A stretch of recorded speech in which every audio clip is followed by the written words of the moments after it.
ನಮಸ್ತೆ, ನಾನು Aparna Bhat. Unacademy judiciary YouTube ಚಾನಲ್ಗೆ ಎಲ್ರಿಗೂ ಸ್ವಾಗತ. ಇವತ್ತಿನ ಈ ವಿಡಿಯೋದಲ್ಲಿ ನಾನು ನಿಮಗೆ ಮುಖ್ಯವಾಗಿ prevention of money laundering act of 2002 ಈ ಒಂದು ವಿಷಯವನ್ನು, ಇದರದೊಂದು ಓವರ್ವ್ಯೂವನ್ನು ನಾನು ನಿಮಗೆ ತಿಳಿಸ್ಕೊಡ್ತಾ ಇದ್ದೇನೆ. So prevention of money laundering act 2002 ಏನು ಹೇಳುತ್ತೆ? ವಾಟ್ ಈಸ್ ಮನಿ ಲಾಂಡ್ರಿಂಗ್ ಅದನ್ನು ತಿಳ್ಕೊಳ್ಳುವಂಥದ್ದು ಬಹಳ ಮುಖ್ಯ. ಯಾಕೆಂದರೆ ಇತ್ತೀಚೆಗೆ ನಾವು ಕಾಣ್ತಾ ಇದ್ದಾವೆ PMLA ಅಂತ ಹೇಳಿ ಬಹಳಷ್ಟು ನಾವು ಈ ಒಂದು prevention of money laundering act ಅಡಿಯಲ್ಲಿ ಕೆಲವೊಂದು ಕೇಸ್ಗಳು ಬುಕ್ ಆಯಿತು, ಕೆಲವೊಂದು ಅಟ್ಯಾಚ್ಮೆಂಟ್ ಆಯಿತು, ಕೆಲವೊಂದು ಇನ್ವೆಸ್ಟಿಗೇಷನ್ ಆಗ್ತಾ ಇದೆ, ಅಥವಾ ಕೆಲವೊಂದು ಸೀಜರ್ ಆಯಿತು, ಅಕೌಂಟ್ ಫ್ರೀಸ್ ಆಯಿತು, ಅಥವಾ ಸೀಜರ್ ಆಯಿತು, ಅಟ್ಯಾಚ್ಮೆಂಟ್ ಪ್ರಾವಿಷನಲಿ ಅಟ್ಯಾಚ್ ಆಯಿತು, ಕಾನ್ಫಿಸ್ಕೇಷನ್ ಆಯಿತು, ಅಥವಾ ರಿಲೀಸ್ ಆಯಿತು ಪ್ರಾಪರ್ಟಿ. ಈ ಥರ ಬಹಳ ವಿಷಯಗಳನ್ನು ಕೇಳ್ತೇನೆ ಮತ್ತು ಇಂಟರ್ನ್ಯಾಷನಲ್ ಲೆವೆಲಲ್ಲಿ ಇದು ಒಂದು ಡೀಲ್ ಆಗುವಂಥದ್ದು. ಸೊ ಅದಕ್ಕೋಸ್ಕರ ನಾವು ಸರಿಯಾಗಿ ಅರ್ಥ ಮಾಡ್ಕೊಳ್ಬೇಕು. ಪ್ರಿವೆನ್ಷನ್, ಈ ಮನಿ ಲಾಂಡ್ರಿಂಗ್ ಅಂದರೆ ಏನು, ಯಾವ ಹಂತದಲ್ಲಿ ಇದಾಗ್ತದೆ, ಹಾಗೆ ಈ ಮನಿ ಲಾಂಡ್ರಿಂಗನ್ನು ಹೇಗೆ ತಡೆಗಟ್ಟಬಹುದು ಹೇಳುವಂಥದ್ದನ್ನು ಕೂಡ ನಾವು ನೋಡುವಂಥದ್ದು ಬಹಳ ಅತ್ಯಗತ್ಯ. ಇಂಟರ್ನ್ಯಾಷನಲ್ ಲೆವೆಲಲ್ಲಿ ಆಗುವಂಥದ್ದಾಗಿರೋದಕ್ಕೆ ಈಗ ನೀವು ಉದಾಹರಣೆಗೆ ನೀವು ಬಹಳ ಸಲ ಕೇಳ್ಬೋದು, ನಿಮಗೆ ಬ್ಯಾಂಕಿಂದ ಕರೆ ಬಂದು FATF ಕಾರಣದಿಂದ, ಅಂದರೆ financial action task force, FATF ಅಂತ ಇರುತ್ತೆ, ಫೈನಾನ್ಷಿಯಲ್ ಆ್ಯಕ್ಷನ್ ಟಾಸ್ಕ್ ಫೋರ್ಸ್ ಅಂತ. ಸೊ ಇದರ ಕಂಪ್ಲೈನ್ಸ್ ಮಾಡಬೇಕು ಅಥವಾ ಆ್ಯಂಟಿ ಮನಿ ಲಾಂಡರಿಂಗ್ ಸ್ಟ್ಯಾಂಡರ್ಡ್ಸನ್ನು ಫಾಲೋ ಮಾಡಬೇಕು. ಅದಕ್ಕೋಸ್ಕರ KYC ಕಂಪ್ಲೈ ಮಾಡಿ ಅಂತ ಹೇಳುವಂಥದ್ದನ್ನು ನೀವು ಬ್ಯಾಂಕಿಂದ ನೀವು ಆ್ಯಕ್ಚುಲಿ ಕೂಡ ಫಾಲೋನೂ ಮಾಡಿರ್ಬೋದು ಅದು. ಸೊ ಯಾಕೆ ಇದಾಗತ್ತೆ? ಯಾಕೆಂದರೆ ಸಸ್ಪಿಷಿಯಸ್ ಅಕೌಂಟ್ಸನ್ನು ಅಥವಾ ಸಸ್ಪಿಷಿಯಸ್ ಪರ್ಸನ್ಸ್ಗಳು, ಸಸ್ಪಿಷಿಯಸ್ ಟ್ರಾನ್ಸಾಕ್ಷನ್ಗಳನ್ನು ನಿರ್ಬಂಧಗೊಳಿಸ್ಲಿಕ್ಕೋಸ್ಕರ, ಅದನ್ನು ಕಂಡುಹಿಡಲಿಕ್ಕೋಸ್ಕರ ಈ ಒಂದು ಡಿಫ್ರೆಂಟ್ ಟೈಪ್ಸ್ ಆಫ್ ಕಂಪ್ಲೈನ್ಸನ್ನು ಫಾಲೋ ಮಾಡ್ತಾ ಇದ್ದಾರೆ. ಸೊ ಅದು ಬಹಳ ಬಹಳ ಮುಖ್ಯ ನಾವು ಇದನ್ನು ತಿಳ್ಕೊಳ್ಳಿಕ್ಕೆ. ಸೊ ಮನಿ ಲಾಂಡ್ರಿಂಗ್ ಅಂದರೆ ಏನು ಬೇಸಿಕಲಿ?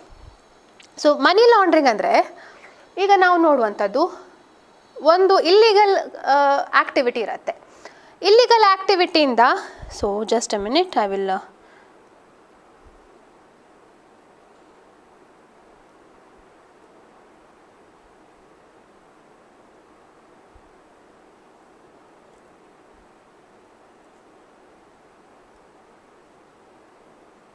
ಓಕೆ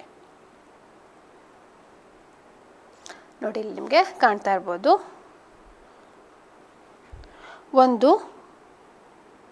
ಒಬ್ಬ ವ್ಯಕ್ತಿ he may be doing illegal arms sale, illegal weapons, arms ಅಂದರೆ ಈ ಒಂದು ಏನು ಗನ್ನು ಆ ಥರ ಎಲ್ಲ ಏನಿರುತ್ತೆ ಅದನ್ನು ಇಲ್ಲಿಗಲ್ ಆಗಿ ಸೇಲ್ ಮಾಡೋದು. ಲೈಸೆನ್ಸ್ಡ್ ಗನ್ ಟ್ರಾನ್ಸಾಕ್ಷನ್ಸ್ ಅಲ್ಲ, ಇಲ್ಲಿಗಲ್ ವೆಪನ್ ಟ್ರಾನ್ಸಾಕ್ಷನ್ಸ್ಗಳಿರ್ಬೋದು. ಹಾಗೆ he may be dealing with some of the drugs ಅಥವಾ ಪ್ರಾಸ್ಟಿಟ್ಯೂಷನ್ ಇರ್ಬೋದು, ಇದೆಲ್ಲ ಕೂಡ. Or he may be involved in terrorism. So any kind of offenses, white collar crimes ಇರ್ಬೋದು,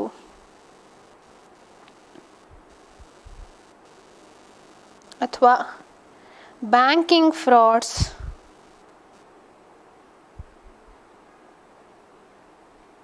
so ಇದರಿಂದ ಏನಾಗತ್ತೆ? There lot of income is generated, money, ತುಂಬ money generate ಆಗತ್ತೆ. Illegal money generates, ಅದ್ರ ಜೊತೆಗೆ ಪ್ರಾಫಿಟ್ ಕೂಡ ಆಗತ್ತೆ, ತುಂಬ ಪ್ರಾಫಿಟ್ ಆಗತ್ತೆ dealing with these kind of different kinds. ಅಂದರೆ ಈಗ ನಾನು ಟ್ರಾಫಿಕಿಂಗ್ ಅಥವಾ ಸ್ಮಗ್ಲಿಂಗ್ ಇದೆಲ್ಲ ಕೂಡ some of the examples. International ಲೆವೆಲಲ್ಲಿ ಹೇಗಾಗತ್ತೆ, ನನಗೆ ಅಷ್ಟು ದುಡ್ಡು ಮಾಡುವಂಥ ಸಾಧನಗಳಾಗ್ತವೆ. ಸೊ ಅಷ್ಟು ಅಮೌಂಟನ್ನು ವೇರ್ ವಿಲ್ ಐ ಪುಟ್? ಯಾಕೆಂದರೆ ಅದರ ಸೋರ್ಸ್ ಗೊತ್ತಾದರೆ ಖಂಡಿತವಾಗಿಯೂ ಅದನ್ನು ಸ್ಟಾಪ್ ಮಾಡ್ತಾರೆ. ಸೊ ಯಾವುದೇ ಆದರೂ ಒಂದು ಫೈನಾನ್ಷಿಯಲ್ ಸಿಸ್ಟಮ್ ಹೇಗೆ ಅಂದರೆ ಹೇಗೆ ಅದ್ರ ಸೋರ್ಸ್ ಬರುತ್ತೆ ಅದ್ರ ಮೇಲೆ ಗೊತ್ತಾಗತ್ತೆ. ಸೊ ಈ ಥರ ಆರ್ಗನೈಸ್ಡ್ ಕ್ರೈಮ್ಸಿಂದ ಬರುವಂಥ ಅಮೌಂಟೆಲ್ಲ ಏನಿರ್ತದೆ, ಸೊ ಆ ಅಮೌಂಟನ್ನು ನಾವು ಇದೇ ರೀತಿಯಲ್ಲಿ ಕಂಟಿನ್ಯೂ ಆಗ್ತಾ ಹೋದರೆ, so it cannot directly inducted into the financial systems, ಅಂದರೆ ಬ್ಯಾಂಕ್ಸ್, ಅದಕ್ಕೆಲ್ಲ ಮಾಡಲಿಕ್ಕೆ ಸಾಧ್ಯ ಇಲ್ಲ. ಬ್ಯಾಂಕ್ಸಿಗೆ ಅಥವಾ ಬೇರೆ financial institutions, it's very difficult.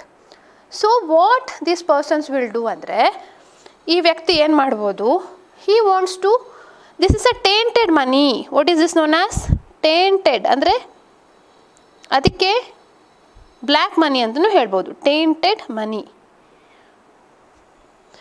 The process of converting this to untainted money,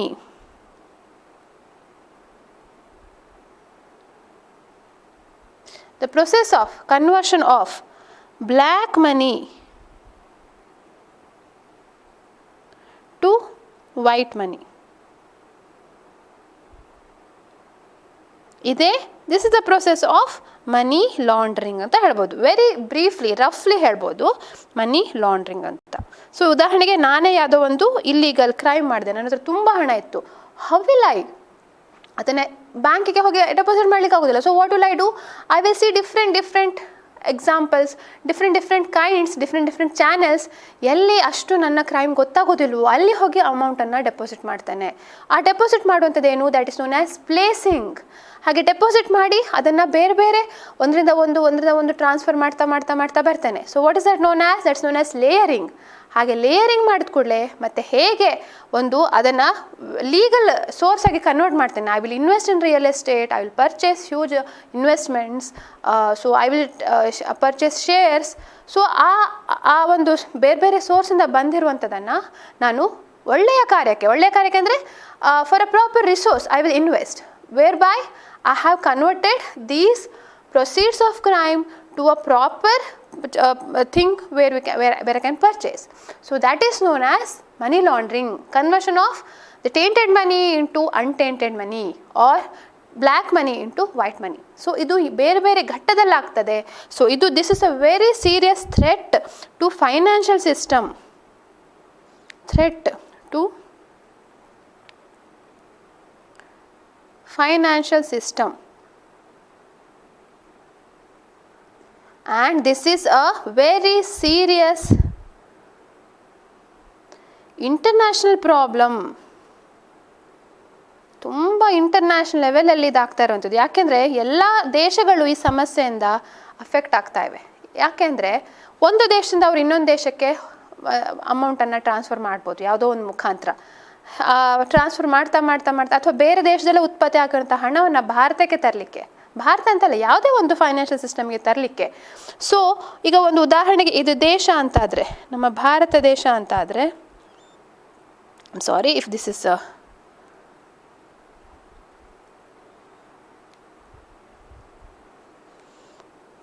is India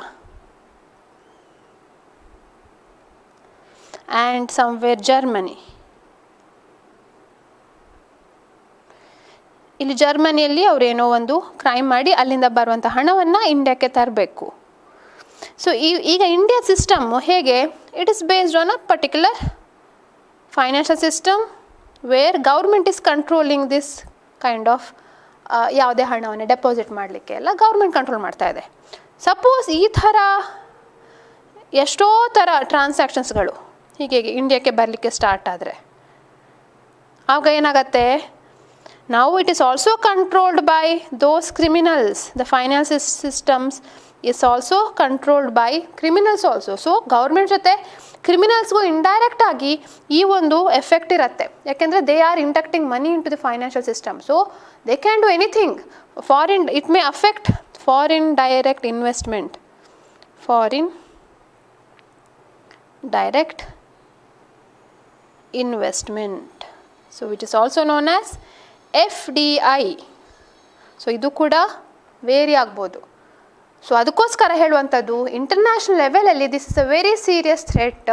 so ಬೇರೆ ರೀತಿಯ ಕನ್ವೆನ್ಷನ್ಸ್ಗಳಿವೆ, ಬೇರೆ ರೀತಿಯ ಈ ಒಂದು FATF ಅಂತ ಏನು ಹೇಳ್ತೇವೆ, ಫೈನಾನ್ಷಿಯಲ್ ಆ್ಯಕ್ಷನ್ ಟಾಸ್ಕ್ ಫೋರ್ಸ್ ಅಂತ ಹೇಳುವಂಥದ್ದು ಮಾಡ್ಕೊಂಡಿದ್ದಾರೆ. ಸೊ ಅದ್ರ ಪ್ರಕಾರ ಮನಿ ಲಾಂಡ್ರಿಂಗ್ ಅಂದರೆ ಹೇಗೆ ರಿಪೋರ್ಟಿಂಗ್ ಮಾಡಬೇಕು ಬ್ಯಾಂಕಿಂಗ್ ಇನ್ಸ್ಟಿಟ್ಯೂಷನ್ಸು. ಸೊ ಬ್ಯಾಂಕ್ನವರು ಯಾವ ರೀತಿಯ ಮೆಷರ್ಸ್ ತೊಗೊಳ್ಬೇಕು, ಬ್ಯಾಂಕ್ ಮೆಷರ್ಸ್ ತೊಗೊಂಡ್ರೆ ಹಾಗೆ ಬ್ಯಾಂಕ್ ಅಥವಾ ಅಲ್ಲ, ಈಗ ಇಂಟರ್ಮೀಡಿಯೇಟ್ಸ್ ಇರ್ತಾರೆ. ಇಂಟರ್ಮೀಡಿಯೇಟ್ಸ್ ಅಂದರೆ ಈ stock brokers, agent, Merchant banker, ಹೀಗೆ ಹಲವಾರು ಸೆಬಿ ಜೊತೆ ರಿಜಿಸ್ಟರ್ ಆದವರು ಅಥವಾ ಬೇರೆ ಬೇರೆ ಆ್ಯಕ್ಟ್ಗಳಲ್ಲಿ ರಿಜಿಸ್ಟರ್ ಆದವರು ಮೀಡಿಯರೀಸ್ ಅಂತ ಕರೆಸ್ಕೊಳ್ತಾರೆ ಅವರು.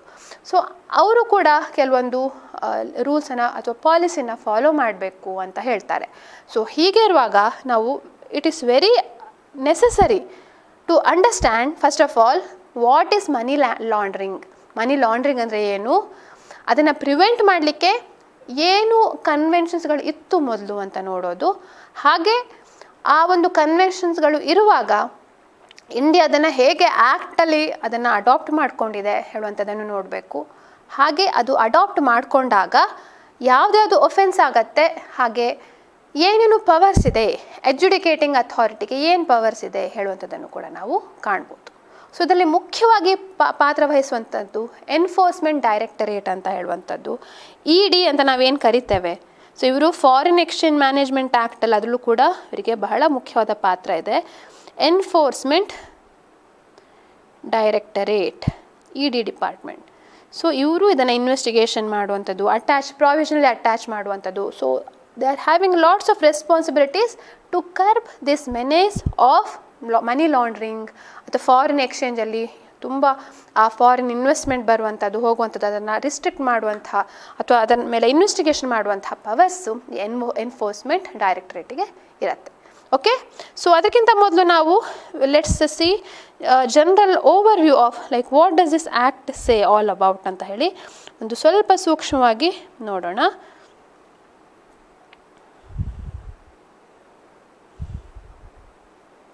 ಸೊ ಗ್ಲೋಬಲ್ ಇನಿಷಿಯೇಟಿವ್ ನಿಮಗೆ ಅಲ್ಲಿ ಕಾಣ್ತಾ ಇರ್ಬೋದು. ಇಲ್ಲಿ ನೋಡಿ, ಫಸ್ಟು ವಿಯೆನ್ನಾ ಕನ್ವೆನ್ಷನ್ ಅಂತ ಹೇಳುವಂಥದ್ದು. ಸೊ ವಿಯೆನ್ನಾ ಕನ್ವೆನ್ಷನ್ ಇದೆ. ಹಾಗೆ ಇದರಲ್ಲಿ ಏನು ಮಾಡಿದರು, the first major initiative in the prevention of money laundering. So ಈಗ traffic in narcotics, drugs and psychotropic substances ಅಂತ ಹೇಳುವಂಥದ್ದು ಇಲ್ಲಿ ಕಾಣ್ತಾ ಇರ್ಬೋದು.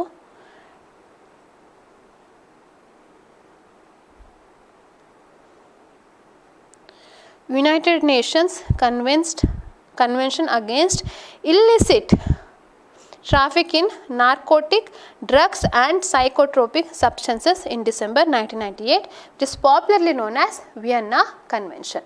ಸೊ ಇದ್ರ ಪ್ರಕಾರ ಏನಾಯಿತು, ಇದರಲ್ಲಿ ನೋಡಿ ಆ ಕ್ರೈಮ್ಸ್ಗಳನ್ನು ನಾವು ಈ ಮನಿ ಲಾಂಡ್ರಿಂಗ್ ಪರ್ಮಿಟ್ ಮಾಡಲಿಕ್ಕೆ ಬಿಟ್ಟರೆ ಏನಾಗುತ್ತೆ, ಕ್ರೈಮ್ಸ್ಗಳು ಕಂಟಿನ್ಯೂ ಆಗುತ್ತೆ. ಯಾಕೆಂದರೆ ಅವರಿಗೆ ಬರುವಂಥ ಏನು ಆದಾಯ ಇದೆ ಅದನ್ನು ನಾವು ಈಸಿಲಿ ಅದನ್ನು ಕನ್ವರ್ಟ್ ಮಾಡ್ಬೋದು ಹೇಳುವಂಥದ್ದು ಅವರಿಗೆ ಧೈರ್ಯ ಬರುತ್ತೆ. ಸೊ ಆ ಧೈರ್ಯದಿಂದ ನ್ಯಾಚುರಲಿ ಕ್ರೈಮ್ಸ್ ಮಾಡ್ತಾ ಹೋಗ್ತಾರೆ. ಸೊ ಅದಕ್ಕೋಸ್ಕರ ಒಂದು ಕ್ರೈಮನ್ನು ಕಂಟ್ರೋಲ್ ಮಾಡಬೇಕು ಅಥವಾ ಈ ಮನಿ ಲಾಂಡ್ರಿಂಗನ್ನು ಕೂಡ ಕಂಟ್ರೋಲ್ ಮಾಡಬೇಕು. ಆವಾಗ when both are effective, these kind of crimes, organised crimes or proceeds of crime, ಅದು ಈ ಥರ ಹಂಚಿ ಹೋಗಿ ಮತ್ತೆ ವೈಟ್ ಮನಿಯಾಗಿ ಬರೋದಕ್ಕೆ ತುಂಬ ಒಂದು ತಡೆ ಉಂಟು ಮಾಡ್ತದೆ. So that is very necessary for a very stable financial system of any economy. ಯಾವುದೇ ದೇಶದ ಎಕಾನಮಿ ಭದ್ರವಾಗಿರಲಿಕ್ಕೂ ಹಾಗೂ ಸ್ಟೇಬಲ್ ಆಗಿರಲಿಕ್ಕೆ. ಯಾಕೆಂದರೆ ನಾವು ಶಾರ್ಟ್ ಟರ್ಮ್ ಆಗಿ ನಮಗೆ ಅನಿಸ್ಬೋದು, ತುಂಬ ಇನ್ವೆಸ್ಟ್ಮೆಂಟ್ ಬರ್ತಾ ಇದೆ ಬೇರೆ ಬೇರೆ ದೇಶದಿಂದ, ಬೇರೆ ಬೇರೆ ಸೋರ್ಸ್ಗಳಿಂದ. ಆದರೆ ಯಾವಾಗ ಬೇಕಾದರೂ ಫ್ಲಕ್ಚುಯೇಟ್ ಆಗ್ಬೋದು. ಅದು ಬಹಳ ಒಂದು ತುಂಬ ಯೋಚನೆ ಮಾಡುವಂಥ ವಿಷಯ. ಯಾಕೆಂದರೆ ಯಾವಾಗ ಬೇಕಾದ್ರೂ ಅವರು ಆ ಮನಿನ ವಿಡ್ರಾ ಮಾಡ್ಬೋದು, ಯಾವಾಗ ಬೇಕಾದ್ರೂ ಇಂಡಕ್ಟ್ ಮಾಡ್ಬೋದು. So the system, economic system is not in the hands of the government, then it is in the hands of the organised criminals who commit these kind of trafficking, terrorism, illegal trafficking, illegal drugs sale, illegal weapons, ಅದ್ರ ಜೊತೆ ಅಥವಾ prostitution, human ಟ್ರಾಫಿಕಿಂಗು, ಇದಕ್ಕೆ ಸಂಬಂಧಪಟ್ಟದೆಲ್ಲವೂ ಕೂಡ problem ಆಗುತ್ತೆ. So ಅದಕ್ಕೋಸ್ಕರ Vienna convention ಏನು ಮಾಡ್ತು, first ಈ ನಾರ್ಕೋಟಿಕ್ ಡ್ರಗ್ಸ್ ಅದನ್ನು, ಈ ಮನಿ ಲಾಂಡ್ರಿಂಗನ್ನು ಹೇಗೆ ಸ್ಟಾಪ್ ಮಾಡಬೇಕು ಅಂದರೆ, first to criminalise laundering of money from drug trafficking and confiscation of proceedings derived from such offense. ಅದರಿಂದ ಬಂದಂಥ ಹಣವನ್ನು ಕಾನ್ಫಿಸ್ಕೇಟ್ ಮಾಡಬೇಕು ಹೇಳುವಂಥದ್ದನ್ನು ಹೇಳಿದರು. Next council of Europe convention ಅಂತ ಇಲ್ಲಿ ನಿಮಗೆ ಕಾಣ್ತಾ ಇರ್ಬೋದು ನೋಡಿ. The council of Europe convention on laundering, search, seizure, confiscation of proceeds of crimes in 1990. ಇದು ಕೂಡ ಏನು ಹೇಳುತ್ತೆ, ಹೇಗೆ ಇಂಟರ್ನ್ಯಾಷನಲ್ ಕೋಆಪ್ರೇಷನ್ ಇರಬೇಕು, ಇನ್ವೆಸ್ಟಿಗೇಟಿವ್ ಅಸಿಸ್ಟೆನ್ಸ್, ಸರ್ಚ್, ಸೀಜರ್, ಹಾಗೆ proceeds of all types of criminality ಅದನ್ನೆಲ್ಲ ಮಾಡಲಿಕ್ಕೆ ಕೌನ್ಸಿಲ್ ಆಫ್ ಯುರೋಪ್ ಕನ್ವೆನ್ಷನ್ ಇರಬೇಕು ಅಂತ ಹೇಳಿದ್ದು. ಹಾಗೆ European union money laundering directive ಅಂತ,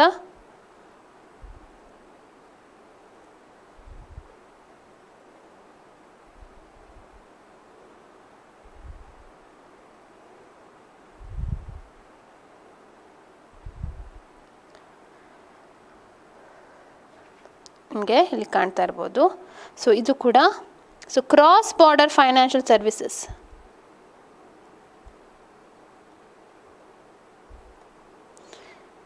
ಕೌನ್ಸಿಲ್ ಆಫ್ ಯುರೋಪಿಯನ್ ಕಮ್ಯುನಿಟೀಸ್ ಅಂತ ಏನಿದೆ ಅದರದ್ದು 1991 ಇರುವಂಥದ್ದು. ಸೊ ಇಂಟರ್ನಲ್ ಸಿಸ್ಟಮ್ ಹೇಗೆ ಇರಬೇಕು ಹೇಳುವಂಥದ್ದನ್ನು ತಿಳಿಸ್ಕೊಟ್ಟಿದ್ದು ಇದ್ರ ಮುಖಾಂತರ. Proper records for at least 5 years maintain ಮಾಡಬೇಕು ಇಂಟರ್ನಲ್ ಸಿಸ್ಟಮ್ಸ್ ಅಂತ ಹೇಳಿ. Next basal committees statement of principles. So ಇದರಲ್ಲಿ ನೋಡಿ, basal committee on banking regulation supervisory practices.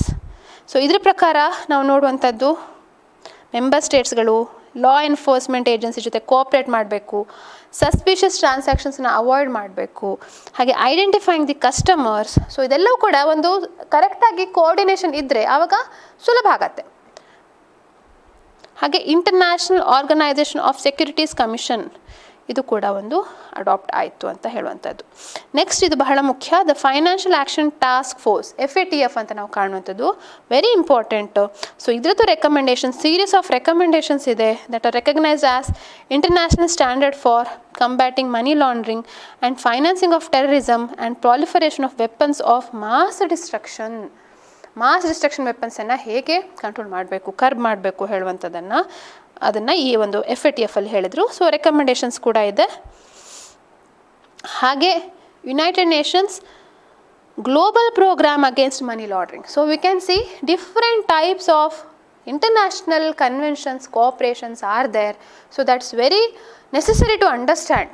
ಇದು ಸರಿ ನಾವು ಅರ್ಥ ಮಾಡಿಕೊಂಡ್ರೆ ಆವಾಗ ನಮಗೆ ಯಾಕೆ ಕೆಲವೊಂದು ಕಂಪ್ಲೇಂಟ್ಸ್ ಮಾಡ್ತಾರೆ KYC, ಯಾಕಂದರೆ ಅದ್ರ ಮೂಲಕ KYC ಹೆಸರಿನ ಮೂಲಕ ನಮಗೆ ಒಂದು ಇದು ಕೂಡ ಆಗ್ಬೋದು, ಸೈಬರ್ ಕ್ರೈಮ್ ಕೂಡ ಆಗ್ಬೋದು ನಮ್ಮ ಮೇಲೆ. ಆದರೆ to be vigilant we must be very careful that what all kinds of information we should share according to these international standards and what all information should the bank should not sell it to others.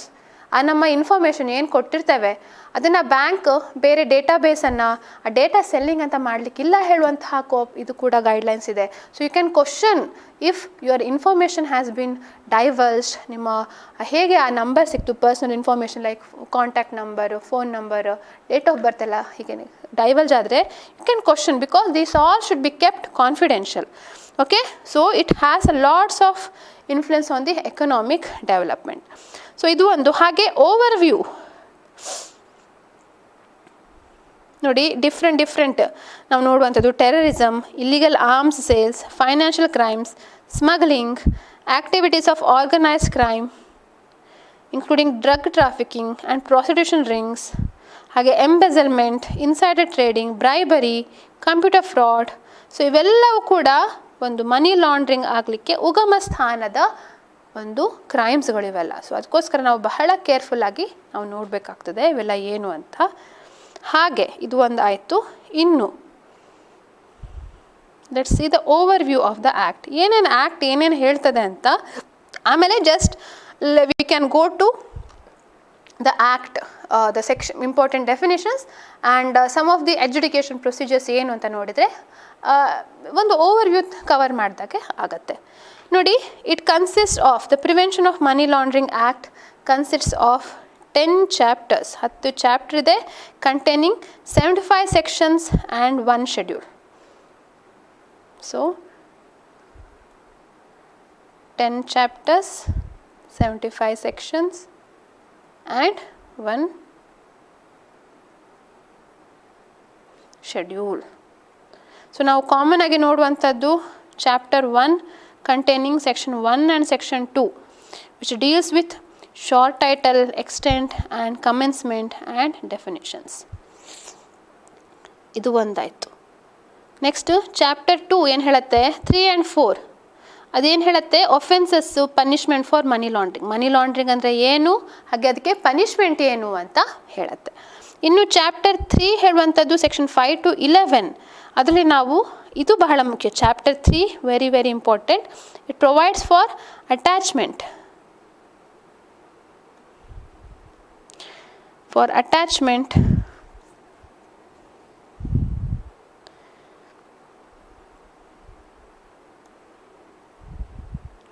adjudication, confiscation and so ಇದು ಬಹಳ ಮುಖ್ಯ, attachment, ಎಜುಡಿಕೇಷನ್ and ಕಾನ್ಫಿಸ್ಕೇಷನ್.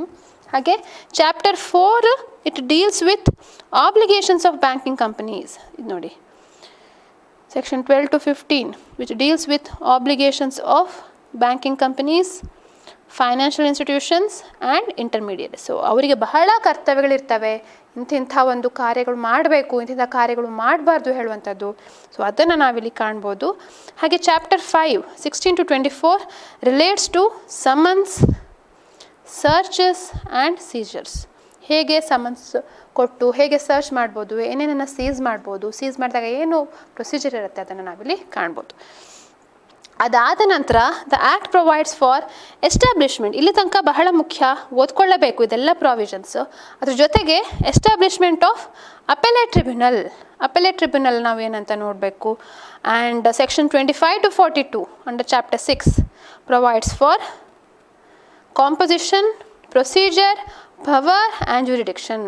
ಅಂದರೆ composition ಅಂದರೆ ಆ appellate tribunal ಯಾರ್ಯಾರು ಇರಬೇಕು, ಪ್ರೆಸಿಡೆಂಟಾ ಅಥವಾ members, ಎಷ್ಟು ಜನ, ಹೇಗೆ ಅಪಾಯಿಂಟ್ ಆಗಬೇಕು, ಅಲ್ಲಿಯ ಪ್ರೊಸೀಜರ್ ಏನು, ಹಾಗೆ ಅವರಿಗೆ ಏನು ಪವರ್ಸ್ ಇರುತ್ತೆ, ಯಾವ್ಯಾವ ವ್ಯಾಪ್ತಿ ಇರುತ್ತೆ, ಅಧಿಕಾರ ವ್ಯಾಪ್ತಿ, ಜುರಿಡಿಕ್ಷನ್ ಇರುತ್ತೆ ಅಂತ ಹೇಳುವಂಥದ್ದು 25 to 42 ತನಕ ಹೇಳಿದ್ದಾರೆ. ಹಾಗೆ 43 to 47 ಏನು ಹೇಳ್ತಾರೆ, chapter 7 deals with special courts. So special courts ಅಂದರೆ ಇಲ್ಲಿ ಕೋರ್ಟ್ ಆಫ್ ಸೆಷನ್ ಅಂತ ಹೇಳಿದ್ದಾರೆ. ಸೊ ಕೆಲವೊಂದು ಕೋರ್ಟ್ಗಳಿಗೆ ಪವರ್ಸ್ ಕೊಟ್ಟಿರ್ತಾರೆ, ಇಂತಿಂಥ ಈಗ ಮ್ಯಾಜಿಸ್ಟ್ರೇಟ್ ಕೋರ್ಟ್ಗಳು ಅಥವಾ JMSC ಅಥವಾ CJM, ಅದರಲ್ಲೆಲ್ಲ ಇಲ್ಲಿ ಈ ಒಂದು ಮನಿ ಲಾಂಡ್ರಿಂಗ್ ಕೇಸಸ್ಗಳು ಬರದೇ ಇರುವಂಥ ಸಾಧ್ಯತೆಗಳಿರ್ತವೆ. ಸೊ ಅದಕ್ಕೋಸ್ಕರ ಸ್ಪೆಷಲ್ ಕೋರ್ಟ್ಸ್ಗಳು ಅಂತ ಹೇಳ್ತಾರೆ. ಹಾಗೆ chapter 8 section 48 to 54 provides for establishment of various authorities under the act, their appointment, powers, jurisdiction, etc. Okay. ಹಾಗೆ ಲಾಸ್ಟಿಗೆ reciprocal arrangement in assistance in certain matters and procedure for attachment. ಅಂದರೆ ಬೇರೆ ಬೇರೆ ದೇಶಗಳಲ್ಲಿ, ಈಗ ಉದಾಹರಣೆಗೆ ಆವಾಗ ಹೇಳಿದಾಗೆ ಜರ್ಮನಿ, ಫ್ರಾನ್ಸ್, USA, ಬ್ರಿಟನ್, ಅಲ್ಲಿಂದೆಲ್ಲ ಈ ಮನಿ ಲಾಂಡ್ರಿಂಗ್ ಆಫೆನ್ಸ್ಗಳಾಗ್ತಿತ್ತು, ಏನೋ ಆಯಿತು ಅಂತ ನಮಗೆ ಒಂದು ವಿಷಯ ಗೊತ್ತಾಯಿತು ನಮ್ಮ ದೇಶದವರಿಗೆ. ಸೊ ಅಲ್ಲಿಂದ ತರಲಿಕ್ಕೆ ಏನು, ಸೊ ಇಬ್ಬರು ಇಲ್ಲಿಂದ ಆದರೆ ಅಲ್ಲಿಗೆ, ಅಲ್ಲಿಂದ ಆದರೆ ಇಲ್ಲಿಗೆ ಅಂತ ರೆಸಿಪ್ರೋಕಲ್ ಅರೇಂಜ್ಮೆಂಟನ್ನು ಮಾಡ್ಕೊಂಡಿರಬೇಕು. ಸೊ ಅದ್ರ ಬಗ್ಗೆ ಇಲ್ಲಿ ಹೇಳುವಂಥದ್ದು. ಹಾಗೆ chapter 10 containing sections 62 to 75 deals with miscellaneous provisions including punishment for vexatious search. ಸುಮ್ಮನೆ ಸರ್ಚ್ ಮಾಡಿ ಅವಮಾನ ಮಾಡಿದರೆ ಅಥವಾ ಅವ್ರಿಗೆ ತೊಂದರೆ ಕೊಟ್ಟರೆ ಅದಕ್ಕೆ ಕೂಡ ಪನಿಷ್ಮೆಂಟ್ ಇರುತ್ತೆ. So vexatious search, false information, ಹಾಗೆ ಕಾಗ್ನಿಸೆನ್ಸ್ ಆಫ್ ಒಫೆನ್ಸಸ್, ಹಾಗೆ offences by companies among others, ಇದನ್ನು ಕೂಡ ತಿಳಿಸ್ಕೊಟ್ಟಿದ್ದಾರೆ. So this is regarding the scheme of the act. Okay. So ನಾವು ಇದನ್ನು ಈಗ ಇಷ್ಟು ನೋಡಿದ್ವಿ. ಇನ್ನು ಆ್ಯಕ್ಚುಲಾಗಿ ನಿಮಗೆ ಗೊತ್ತಿರ್ಬೋದು, ಅನ್ಅಕಾಡೆಮಿ ಬಹಳ ಒಂದು ಕ್ಲಾಸಸ್ಗಳಾಗ್ತಾ ಇವೆ. ಹಾಗೆ ತುಂಬ ಜನ ಲರ್ನರ್ಸ್ ಇದ್ದಾರೆ, ಅವರು ರಾಜಸ್ಥಾನ್ ಜುಡಿಷಿಯಲ್ ಸರ್ವಿಸನ್ನು ಕೂಡ ಕ್ಲಿಯರ್ ಮಾಡಿದ್ದಾರೆ. ಸೊ ಇದ್ರ ಬಗ್ಗೆ ನಾನು ಮತ್ತೆ ಡೀಟೇಲ್ ಆಗಿ UJST ಇದೆ, ಅದ್ರ ಬಗ್ಗೆ ಕೂಡ ನಾನು ನಿಮಗೆ ಹೇಳ್ತಾನೆ ಬಂದಿದ್ದೇನೆ. UJSTಲಿ ಇಷ್ಟಿಷ್ಟು ಪ್ರೈಸಸ್ಗಳಿರ್ತವೆ ಅಂತ ಹೇಳಿದ್ದೇನೆ. ಎಕ್ಸಾಕ್ಟ್ November 13, 11 AM ಸೊ ಇಷ್ಟು ಪ್ರೈಸಸ್ಗಳು ನೀವು ಕಾಣುವಂಥದ್ದು. So very good chance to attempt. So ನಾವು ಮನಿ ಲಾಂಡ್ರಿಂಗನ್ನು ಮುಗಿಸೋಣ, ಆಮೇಲೆ we can come back to this particular provision. Okay, so what is money laundering? Money laundering is the processing of criminal proceeds to disguise its illegal origin. ಅಂದರೆ ಏನು, ಅದಕ್ಕೆ ಒಂದು ತೇಪೆ ಹಚ್ಚುವಂಥದ್ದು. ಆ ಒಂದು ಕ್ರಿಮಿನಲ್ ಪ್ರೊಸೀಡ್ಸ್ ಅಂದರೆ ಏನು, ಆ ಒಂದು ಅನೈತಿಕ ಮಾರ್ಗದಿಂದ ಬಂದಂತಹ ಒಂದು ಹಣ ಇದೆ, ಅದರ ಮೂಲವನ್ನು ಗೊತ್ತಾಗಬಾರ್ದು, ಅದರ ಈ ಮೂಲ ಇಲ್ಲಿಗಲ್ ಅಂತ ಹೇಳಿ ಗೊತ್ತಾಗಬಾರ್ದು ಅಂತ ಹೇಳಿ ಅದನ್ನು ಏನು ಮಾಡ್ತಾರೆ, ಡಿಸ್ಗೈಸ್, ಅದಕ್ಕೆ ಒಂದು ವೇಷ ಹಾಕುವಂಥದ್ದು, ಅದಕ್ಕೆ ಕವರ್ ಮಾಡುವಂಥದ್ದು. So that is known as money laundering. So general ಆಗಿ ಹೇಳುವಂಥದ್ದು money laundering is the processing of criminal proceeds to disguise its illegal origin. Okay, ಇದು ಒಂದು. ಹಾಗಿದ್ರೆ ಏನು ಪ್ರೊಸೆಸಸ್ ಇರುತ್ತೆ ಅಂತ, processes of money laundering it has 3 stages. So one placement, another layering and another is integration. ನನ್ನ ಹತ್ರ illegal money ಇದೆ ತುಂಬ. So what do I do? ಆ ಇಲ್ಲೀಗಲ್ ಮನಿಯನ್ನು ಏನು ಮಾಡ್ತಾನೆ, that illegal money will be placed in some institution. ಒಂದು ಅದನ್ನು ಬ್ಯಾಂಕಿಗ ಇಲ್ಲಿಗೋ ಹಾಕ್ತಾನೆ, ಯಾವುದೋ ಒಂದು ಕಡೆ, ಈ ನನ್ನ ಒರಿಜಿನಲ್ ಸೋರ್ಸಿಗಲ್ಲ, ಬಟ್ ಸಮ್ವೇರ್ ಯಾವುದೋ ಯಾರ ಹತ್ರ ಮುಖಾಂತರ ಆ ಬ್ಯಾಂಕ್ ಚಾನೆಲ್ಗೆ ಎಲ್ಲೋ ಮುಖಾಂತರ ಹಾಕಿ ಅದನ್ನು ಲೇಯರಿಂಗ್ ಮಾಡ್ತೇನೆ, ಸಣ್ಣ ಸಣ್ಣ ಸಣ್ಣ ಸಣ್ಣ ಸಣ್ಣ ಪಾರ್ಟ್ಗಳನ್ನಾಗಿ ಮಾಡಿ ಬೇರೆ ಬೇರೆ ರೀತಿಯ ಆ ಸೋರ್ಸಿಂದ ಮತ್ತು ಆ ಆ್ಯಕ್ಚುಲ್ ಅಮೌಂಟ್ ಎಲ್ಲಿಗೆ ಹೋಗಿ ತಲುಪತ್ತೆ ಅಲ್ಲಿಗೆ ಸೋರ್ಸ್ ಗೊತ್ತಾಗದೇ ಅಷ್ಟು ಟ್ರಾನ್ಸಾಕ್ಷನ್ ಮಾಡಿಸ್ತೇನೆ, ಒಬ್ಬರಿಂದ ಒಬ್ಬರು. ಸೊ ನನಗೆ ತುಂಬ ಜನ ಹೆಲ್ಪ್ ಮಾಡೋರು ಇರ್ತಾರೆ. ಸೊ ಆವಾಗ ಏನಾಗುತ್ತೆ, ಇನ್ನೊಬ್ಬರು ಅಂತ ಹೇಳಿ ಅದು ಟ್ರಾನ್ಸಾಕ್ಷನ್ ಆಗ್ತಾ ಹೋಗಿ ಆಮೇಲೆ ಏನಾಯಿತು, ಲಾಸ್ಟಿಗೆ ಒಬ್ಬರ ಹತ್ರ ಬರುತ್ತೆ, that is known as integration. So ಅವರು ಅದನ್ನು ರಿಯಲ್ ಎಸ್ಟೇಟಿಗೆ, ಶೇರ್ಸಿಗೆ ಪರ್ಚೇಸ್ ಮಾಡಲಿಕ್ಕೆ ಹಾಕ್ತಾರೆ. ಸೊ ಅದೆಲ್ಲ ಕೂಡ ಏನು ಲೀಗಲ್ ಸೋರ್ಸ್ ಅಂತ ಆಗತ್ತಲ್ವ ಅಲ್ಲಿಗೆ ಹೋದಾಗ. So that is known as integration. So ಇದು ನಾವು ನಿಮಗೆ ಇಂಟರ್ನೆಟ್ಟಲ್ಲಿ ಹುಡುಕಿದ್ರು ಆ ಇಮೇಜಸ್ ಎಲ್ಲ ಸಿಗತ್ತೆ ನೋಡಿ, ಸ್ಟೇಜಸ್ ಇಲ್ಲಿ ಹೇಳಿದ್ದಾರೆ. So first one, accumulating the money from illegal activities. ಆ ಮನಿಯನ್ನು placing the money into financial system is placement. ಒಂದು ಫೈನಾನ್ಷಿಯಲ್ ಸಿಸ್ಟಮ್ಗೆ ಹಾಕ್ತಾರೆ, ಅಲ್ಲಿ ಹೋಗಿ ಯಾರ್ದೋ ಮುಖಾಂತರ ಹಾಕ್ಬೋದು ಅಥವಾ ನಾವೇ ಹಾಕ್ಬೋದು, ಯಾವುದೋ ಒಂದು ಬೇರೆ ದೇಶದ ಬ್ಯಾಂಕಿಗೆ ಹೋಗಿ ಹಾಕ್ಬೋದು. ಸೊ ಅಲ್ಲಿಂದ ಏನು ಮಾಡ್ತಾನೆ, transferring the money to hide the origin of the funds. So ಹಲವಾರು ಕಂಪ್ನಿಗಳು, ಕೆಲವೊಂದು ಸಲ ಇದಕ್ಕೆ ಶ್ಯಾಮ್ ಕಂಪ್ನೀಸ್ಗಳು ಇರ್ತವೆ, ಸುಳ್ಳು ಕಂಪ್ನಿಗಳು ಆ್ಯಕ್ಚುಲಿ ಟ್ರಾನ್ಸಾಕ್ಷನ್ ಮಾಡೋದೇ ಇಲ್ಲ, ಆದರೆ ಫಾಲ್ಸ್ ಇನ್ವಾಯ್ಸ್ ಜನ್ರೇಟ್ ಮಾಡಿ ಅದಕ್ಕೆ ನಾವು ಪೇ ಮಾಡೋ ಥರ ಮಾಡ್ಬೋದು. ಸೊ ಅಲ್ಲಿಂದ ಅವರು ಲೋನ್ ಕೊಟ್ಟಾಗೆ, ಆಮೇಲೆ ಅಲ್ಲಿಂದ ಇನ್ನೊಂದು ಯಾವುದಕ್ಕೋ ಇನ್ವೆಸ್ಟ್ ಮಾಡಿದಾಗೆ, ಅಲ್ಲಿಂದ ಮತ್ತೆ ಲೋನ್ ಕೊಟ್ಟಾಗೆ, ಮತ್ತೆ ಪೇ ಮಾಡಿದಾಗೆ. ಸೊ ಹೀಗೆ ತುಂಬ ಟ್ರಾನ್ಸಾಕ್ಷನ್ಸ್ ಆಗ್ತಾ ಸಣ್ಣ ಅಮೌಂಟಿಂದು ಆ ಎಂಟೈರ್ ಹ್ಯೂಜ್ ಅಮೌಂಟನ್ನು ಬೇರೆ ಬೇರೆ ಮುಖಾಂತರ ಆ ಟ್ರಾನ್ಸಾಕ್ಷನ್ಸ್ಗಳನ್ನು ಚೇಂಜ್ ಮಾಡ್ತಾ ಹೋದಾಗ ಏನಾಗುತ್ತೆ, ಆವಾಗ ಆ ಸೋರ್ಸ್ ಎಲ್ಲಿಂದ ಬಂತು, ಯಾರು ಹಾಕಿದ್ರು ಹೇಳೋದಕ್ಕೆ ತುಂಬ ದೂರ ಆಗತ್ತೆ. ಅದು ಕಂಡು ಹಿಡಲಿಕ್ಕೆ ಬಹಳ ಕಷ್ಟ ಆಗ್ಬೋದು, ಅದು ಇಂಟರ್ನ್ಯಾಷನಲ್ ಟ್ರಾನ್ಸಾಕ್ಷನ್ಗಳಿದ್ರೆ ಬಹಳ ಕಷ್ಟ ಆಗುತ್ತೆ. ಸೊ ಅಂಥ ಸಂದರ್ಭದಲ್ಲಿ ಏನಾಗುತ್ತೆ, ಈ ಅಮೌಂಟು ಎಲ್ಲವೂ ಹೋಗಿ ಒಬ್ಬರ ಹತ್ರ returning the money for the money launder to spend. ಆ ಮನಿ ಲಾಂಡ್ರಿಗೆ ಯಾವುದೋ ಚಾನೆಲ್ ಮುಖಾಂತರ ಹೋಗುತ್ತೆ. ಅದು ಹೇಗೆ, ಇಲ್ಲಿ ಲೀಗಲ್ ಮನಿಯಾಗಿ ಹೋಗುತ್ತೆ. ಅವರಿಗೆ ಯಾರೋ ಒಂದು ಇನ್ವಾಯ್ಸಿಗೆ ಹಣ ಕೊಟ್ಟಾಗೆ ಆಗ್ಬೋದು, ಅಥವಾ ಲೋನ್ ಕೊಟ್ಟಾಗೆ ಮಾಡ್ಬೋದು. ಬಟ್ ಏನು ಅವರಿಗೆ ಹೋಗುವಾಗ ಅದು ಕಂಪ್ಲೀಟಾಗಿ ವೈಟ್ ಮನಿಯಾಗಿ ಹೋಗುವಂಥದ್ದು. So they will invest that in may be huge investments, or maybe in real estate, maybe in shares, maybe in the companies. It could be in different methods. So it has generally 3 stages: placement, layering and integration. So ಇನ್ನೂ ನಾವು ನೋಡಬೇಕಂತ ಹೇಳಲಿಕ್ಕೆ ಹೋದರೆ ಇಲ್ಲಿ ನೋಡಿ, ಒಂದು ಸುಂದರವಾಗಿ ಒಂದು ಇಂಟರ್ನೆಟ್ಟಲ್ಲಿ ಇದ್ದಿತ್ತು ಈ ಒಂದು ಪಿಕ್ಚರ್. ಇದನ್ನು we can refer. Okay, so the first stage ಇಲ್ಲಿ ನಿಮ್ಗೆ ಕಾಣ್ತಾ ಇರ್ಬೋದು ನೋಡಿ ಇಲ್ಲಿ.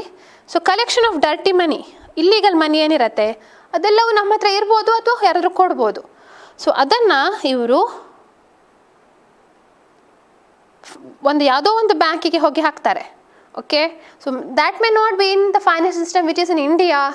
ಎಲ್ಲಿ ಲೀಗಲ್ ಆಗಿ ರೆಕಗ್ನೈಸ್ ಮಾಡಬೇಕು ಅಲ್ಲಿ ಮಾಡಿರ್ಲಿಕ್ಕಿಲ್ಲ, ಯಾವುದೋ ಒಂದು ಬ್ಯಾಂಕ್ ಚಾನಲ್ ಮುಖಾಂತರ ಹಾಕ್ತಾರೆ.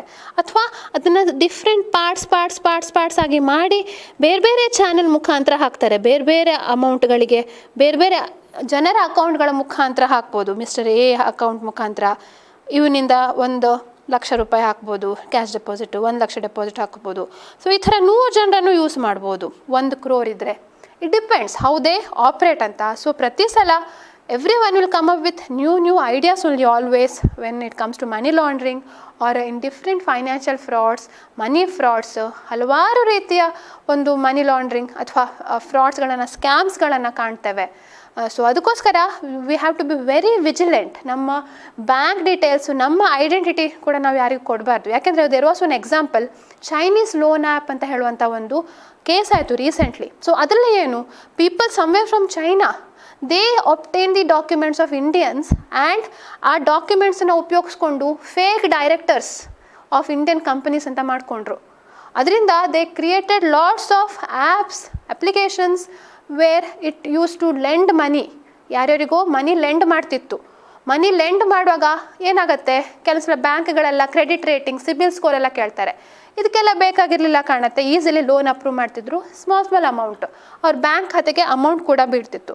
ಆ ಅಮೌಂಟ್ ಬಿದ್ದಾಗ ಏನಾಯಿತು, ಆಮೇಲೆ ಸ್ವಲ್ಪ ದಿನದಲ್ಲೇ the app it had all the access, maybe ಅವರ ಗ್ಯಾಲರಿಗೆ ಆಕ್ಸೆಸ್ ಇತ್ತು, ಅವರ ಕಾಂಟ್ಯಾಕ್ಟ್ಗೆ ಆಕ್ಸೆಸ್ ಇತ್ತು. So they use to threaten them, ನಿಮ್ಮ ಫೋಟೋಸ್ಗಳು ಅದನ್ನು ಮಾರ್ಫ್ ಮಾಡಿ ನ್ಯೂಡ್ ಮಾಡಿ ಇದು ನಿಮ್ಮ ಫ್ಯಾಮಿಲಿ ಫ್ರೆಂಡ್ಸ್ಗೆ ಹೇಗೆ ಕಳಿಸ್ತಾರೆ, ಯಾಕೆಂದರೆ ಕಾಂಟ್ಯಾಕ್ಟ್ಸ್ ಕೂಡ ಅವ್ರ ಹತ್ರ ಇತ್ತಲ್ವಾ. ಸೊ ಆ ಕಾಂಟ್ಯಾಕ್ಟ್ಸ್ ಲಿಸ್ಟ್ ಮಾಡಿಕೊಂಡು ಗ್ರೂಪ್ ಮಾಡಿಕೊಂಡು ಅವರಿಗೆ ಕಳಿಸ್ತೇವೆ ಅಂತ ಹೇಳಿ ಥ್ರೆಟನ್ ಮಾಡಿ 3,000 ಇದ್ದರೆ 10,000 ಕೊಡಬೇಕು ಹೇಳುವಂಥ ಅಷ್ಟು ಸುಲಿಗೆ ಮಾಡಲಿಕ್ಕೆ ಪ್ರಯತ್ನ ಪಟ್ಟರು. So that is the recent Chinese loan app scheme. So we must be very careful while giving our details to the banks or the banking officials or any other channel. ಎಲ್ಲಾದರೂ ನಾವು ಈಗ ಆಧಾರ್ ಪ್ಯಾನ್ ಕಾರ್ಡ್ ಇದ್ದರೆ ಸಾಕು, ಹಲವಾರು ಡಾಕ್ಯುಮೆಂಟ್ಸ್ಗಳನ್ನು create ಮಾಡ್ಬೋದು. So ಅದಕ್ಕೋಸ್ಕರ ಹೇಳುವಂಥದ್ದು ಆ ಬ್ಯಾಂಕಿಂಗ್ ಹೇಗೆ ಮನಿ ಲಾಂಡ್ರಿಂಗ್ ಆಪ್ರೇಟ್ ಆಗುತ್ತೆ ಅದು ಕೂಡ ಹೀಗೆ ಬೇರೆ ಬೇರೆ ಬೇರೆ ಫೇಕ್ ಅಕೌಂಟ್ ಕ್ರಿಯೇಟ್ ಮಾಡಿ ಈ ಥರ ಆ ಅಕೌಂಟ್ ಮುಖಾಂತರ ಬಂದಿದೆ ಹೇಳುವಂಥದ್ದನ್ನು ತೋರಿಸ್ಬೋದು. If the financial system is weak and if there is no proper regulation for that financial system. So I am not speaking about ಇಂಡಿಯಾದು ಫೈನಾನ್ಷಿಯಲ್ ಸಿಸ್ಟಮ್ ವೀಕ್ ಅಂತ ಅಲ್ಲ, ಆದರೆ there are more than 200 countries, 199, 202 ಎಷ್ಟೋ ಕಂಟ್ರೀಸ್ಗಳಿವೆ ದೇಶದ ಇಡೀ ಜಗತ್ತಲ್ಲಿ.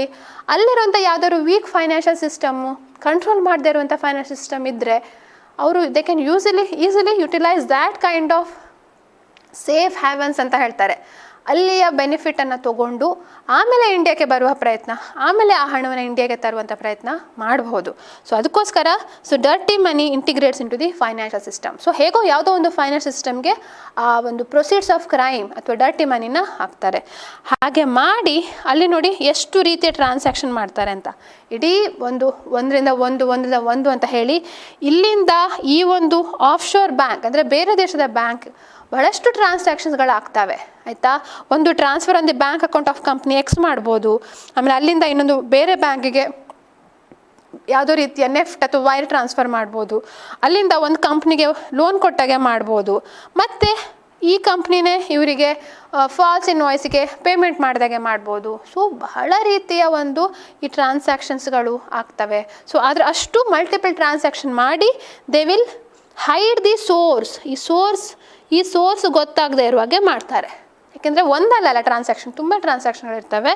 So ಹಾಗೆ ಮಾಡಿ ಎಲ್ಲೋ ಒಂದು ಕಡೆ ಆ ಅಕೌಂಟಲ್ಲಿರೋ ಅಮೌಂಟನ್ನು ಏನು ಮಾಡ್ತಾರೆ, ಅದನ್ನು ಸ್ಪೆಂಡ್ ಮಾಡ್ತಾರೆ. ಬಿಕಾಸ್ ಆ ಟ್ರಾನ್ಸಾಕ್ಷನ್ ಒರಿಜಿನ್ ಕಂಡು ಹಿಡ್ಲಿಕ್ಕಾಗೋದಿಲ್ಲ, ಇದನ್ನು we are using for white money ಅಂತ ಹೇಳಿ they introduce it actually purchase ಮಾಡಲಿಕ್ಕೆ, ಡೈರೆಕ್ಟಾಗಿ ಪರ್ಚೇಸ್ ಮಾಡಲಿಕ್ಕೆ. ಮೇ ಬಿ ನೋಡಿ ಇಲ್ಲಿ luxury assets, financial investment, commercial or industrial ಇನ್ವೆಸ್ಟ್ಮೆಂಟ್ಸ್ಗೆ ಅದೆಲ್ಲ ಪರ್ಚೇಸ್ ಮಾಡಲಿಕ್ಕೆ ಉಪಯೋಗಿಸುವಂಥದ್ದೇ this is a typical money laundering scheme ಅಂತ ಹೇಳ್ಬೋದು. Okay, so remember this diagram, very beautifully given. You also can get other types of diagrams also, like what is money laundering ಅಂತ ಹೇಳಲಿಕ್ಕೆ. ಹಾಗೆ placement ನೋಡಿ, placement ಅಂದರೆ breaking up large amounts of cash. ಅಂದರೆ cash ಅಂದರೆ ಏನು, legal money ತೊಂದರೆ ಅಲ್ಲ, ಆದರೆ ಇಲ್ಲೀಗಲ್ ಪ್ರಾಫಿಟ್ಸ್ ಇದ್ದರೆ into less conspicuous smaller sums and introducing it into the financial system. Huge ಅಮೌಂಟನ್ನು ಸಣ್ಣ ಇದು ಮಾಡಿ. So very good example has been given in film Shivaji ಅಂತ ಒಂದು ಫಿಲ್ಮಲ್ಲಿ ಕೊಟ್ಟಿದ್ರು, ರಜನಿಕಾಂತ್ ಅವರ ಫಿಲ್ಮಲ್ಲಿ. ಲಾಸ್ಟಿಗೆ ಅದು ಮನಿ ಲಾಂಡ್ರಿಂಗ್ ಥರ ಹೇಗೆ ಇಂಟ್ರಡ್ಯೂಸ್ ಮಾಡ್ತಾರೆ ಹೇಳುವಂಥ ಒಂದು ಎಕ್ಸಾಂಪಲ್ ಅದರಲ್ಲಿದೆ. So if possible do watch it. Okay, ಅದನ್ನು ಹೇಗೆ ಫೈನಾನ್ಷಿಯಲ್ ಸಿಸ್ಟಮ್ಗೆ ಇಂಡಕ್ಟ್ ಮಾಡ್ತಾರೆ ಹೇಳುವಂಥದ್ದು, that is the first step which is known as the placement. Next, what is layering? So conversion or movement of these funds to distance them from their sources. So ಬೇರೆ ಕಡೆ transfer ಮಾಡ್ತಾ ಹೋಗ್ತಾರೆ. ಆ original bank ಅಕೌಂಟಿಗೆ ಎಲ್ಲಿ deposit ಮಾಡಿದ್ರು ಅಲ್ಲಿಂದ ತುಂಬ ಸಲ ಟ್ರಾನ್ಸಾಕ್ಷನ್ ಮಾಡ್ತಾರೆ, ಒಬ್ಬರಿಂದ ಒಬ್ಬರಿಗೆ 10-15 ಟ್ರಾನ್ಸಾಕ್ಷನ್ ಮಾಡಿ purchase and sale of investment instruments with these funds. ಆ ಅಮೌಂಟಿಂದ ಬೇರೆ ರೀತಿಯ ಒಂದು ಪರ್ಚೇಸ್ ಸೆಲ್ ಎಲ್ಲ ಮಾಡ್ತಾ, ಲೋನು ಎಲ್ಲ ಮಾಡ್ತಾ ಹೋಗ್ತಾರೆ. So that is known as layering. ಬೇರೆ ಲೇಯರ್ ಮಾಡ್ತಾ ಹೋಗ್ತಾರೆ. ಹಾಗೆ integration, the funds are reintroduce into the economy to appear to belong to legitimate sources. ಮತ್ತೆ ಎಕನಾಮಿಗೆ ಇಂಟ್ರೊಡ್ಯೂಸ್ ಮಾಡ್ತಾರೆ to show that this is from a very legitimate source. Legitimate source ಇರೋದಕ್ಕೆ we are investing in funds, we are investing into real estate, luxury assets, business ventures, ಅದಕ್ಕೆಲ್ಲ legal amount ಅಂತ ಹೇಳಿ introduce ಮಾಡ್ತಾರೆ. So that is the integration. So this is known as the money laundering. So these are all known as the different steps or stages in the money laundering process. So again I'll repeat, ಯಾವ್ದಾದ್ರು ಅಂದರೆ placement, layering and integration. Placement, layering and integration, ಈ ಮೂರು ವಿಧಾನಗಳ ಮುಖಾಂತರ money laundering ಕ್ರೈಮನ್ನು ಮಾಡ್ತಾರೆ. So ಅದಕ್ಕೋಸ್ಕರ ಏನು ಮಾಡ್ತಾರೆ, ಸೊ ಹೇಗೆ ಆ ಟ್ರಾನ್ಸಾಕ್ಷನ್ಗಳು ಆಗ್ತವೆ ಅಂತ ಯಾವುದಾದ್ರು ಬ್ಯಾಂಕಿಗೆ, ಇನ್ಸ್ಟಿಟ್ಯೂಷನ್ಸ್ಗೆ ಗೊತ್ತಾದರೆ they have to report it. ಅದನ್ನು ಇನ್ವೆಸ್ಟಿಗೇಷನ್ ಮಾಡಿ ಎನ್ಫೋರ್ಸ್ಮೆಂಟ್ ಡೈರೆಕ್ಟರೇಟ್ ಏನು ಮಾಡ್ತಾರೆ, directors, they will attach the property or they may seize the property. So different provisions are there. Attachment ಮಾಡ್ಬೋದು. ಸೊ ಪ್ರಾವಿಷನಲ್ ಅಟ್ಯಾಚ್ ಮಾಡಿ ಆಮೇಲೆ ಅದು ಕನ್ಫರ್ಮ್ ಆಗುತ್ತೆ. ಇಲ್ಲಾಂದರೆ ಆ ಪ್ರಾಪರ್ಟಿನ ನಾವು ವಾಪಸ್ ಕೊಡಬೇಕು, ಇಲ್ಲಾಂದರೆ ಅದು ಕಾನ್ಫಿಸ್ಕೇಟ್ ಆಗುತ್ತೆ. ಆಮೇಲೆ ಶ್ಯೂರ್ ಅಂತ ಆದರೆ ಆ ಅಮೌಂಟ್ ಅಷ್ಟು ಸೆಂಟ್ರಲ್ ಗೌರ್ಮೆಂಟಿಗೆ ಕಾನ್ಫಿಸ್ಕೇಟ್ ಆಗುತ್ತೆ. ಅಂದರೆ ಸೆಂಟ್ರಲ್ ಗೌರ್ಮೆಂಟ್ ಅದನ್ನು ಪಡ್ಕೊಳ್ಳುವಂಥ ಹಕ್ಕಿದೆ. And which is free from all encumbrances. ಆ ಅಮೌಂಟ್ ಮೇಲೆ ಏನೇ ಒಂದು ಎನ್ಕಂಬರೆನ್ಸ್ ಇದ್ದರೂ ಕೂಡ, ಋಣಭಾರ ಇದ್ದರೂ ಕೂಡ ಅದು ಸೆಂಟ್ರಲ್ ಗೌರ್ಮೆಂಟ್ಗೆ ಅಪ್ಲೈ ಆಗೋದಿಲ್ಲ. ಸೊ ಅಂಥ ಅಮೌಂಟನ್ನು ಸೆಂಟ್ರಲ್ ಗೌರ್ಮೆಂಟ್ ಕಾನ್ಫಿಸ್ಕೇಟ್ ಮಾಡ್ಕೊಳ್ಳೋಂಥ power prevention of money laundering ಆ್ಯಕ್ಟಲ್ಲಿ ಕೊಟ್ಟಿದ್ದಾರೆ. ಸೊ ಬೇರೆ ಬೇರೆ ರೀತಿಯ ಟೈಮ್ ಲಿಮಿಟ್ ಇದೆ, ಬೇರೆ ಬೇರೆ ರೀತಿಯ ಶೆಡ್ಯೂಲ್ ಇದೆ. ಒಂದು ಶೆಡ್ಯೂಲ್ ಇದೆ, ಅದರಲ್ಲಿ ಬೇರೆ ಬೇರೆ ರೀತಿಯ ಪಾರ್ಟ್ಸ್ಗಳು, ಒಫೆನ್ಸಸ್ಗಳಿವೆ, ಹಾಗೆ ಬೇರೆ ರೀತಿಯ ಪ್ರೊಸೀಜರ್ ಕೂಡ ಇದೆ. So a very robust mechanism and also it's being implemented. But conviction rate ಎಷ್ಟು ಹೇಳುವಂಥದ್ದು ನಾವು ಚೆಕ್ ಮಾಡಬೇಕಾಗತ್ತೆ. ಯಾಕೆಂದರೆ sometimes it's very difficult to trace due to some labs of international ಕಾರಣಗಳಿಂದ ಕೆಲವೊಂದು ನಮಗೆ ಆ ಒಂದು ಇನ್ಫಾರ್ಮೇಷನ್ ಸಿಗುವ ಚಾನ್ಸಸ್ ಕಮ್ಮಿ ಇರ್ಬೋದು. ಇನ್ವೆಸ್ಟಿಗೇಷನ್ ಮಾಡಲಿಕ್ಕೆ ಅಷ್ಟು ಸುಲಭ ಆಗದೆ ಇರ್ಬೋದು.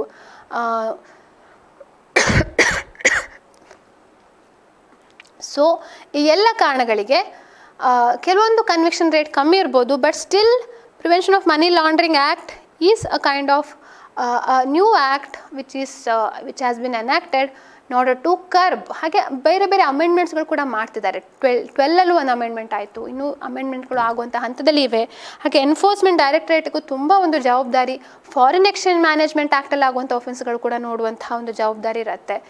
ಸೊ ಹಾಗೆ ನಾವು ಫಾರಿನ್ ಕಾಂಟ್ರಿಬ್ಯೂಷನ್ ರೆಗ್ಯುಲೇಷನ್ ಆ್ಯಕ್ಟ್ ಅದ್ರ ಮುಖಾಂತರ ಕೆಲವೊಂದು NGO ಟ್ರಸ್ಟ್ಗಳಿಗೆಲ್ಲ ಕೆಲವೊಂದು ಹಣ ಹೇಗೆ ಹರಿದು ಬರುತ್ತೆ, ಫಾರಿನಿಂದ ಹೇಗೆ ಬರುತ್ತೆ, ಅದನ್ನು ಕೂಡ ಕಂಟ್ರೋಲ್ ಮಾಡುವಂತಹ ಲಾ ಇದೆ. So if we read them, it is actually very interesting. ಸರಿ ನಾವು ನೋಡ್ತಾ ಹೋದರೆ practically we can find various kinds of examples. So enforcement ಡೈರೆಕ್ಟರೇಟಲ್ಲಿ ನೀವು ಕಾಣ್ಬೋದು, ಪ್ರೆಸ್ ರಿಲೀಸ್ ಅಂತ ಮಾಡಿರ್ತಾರೆ.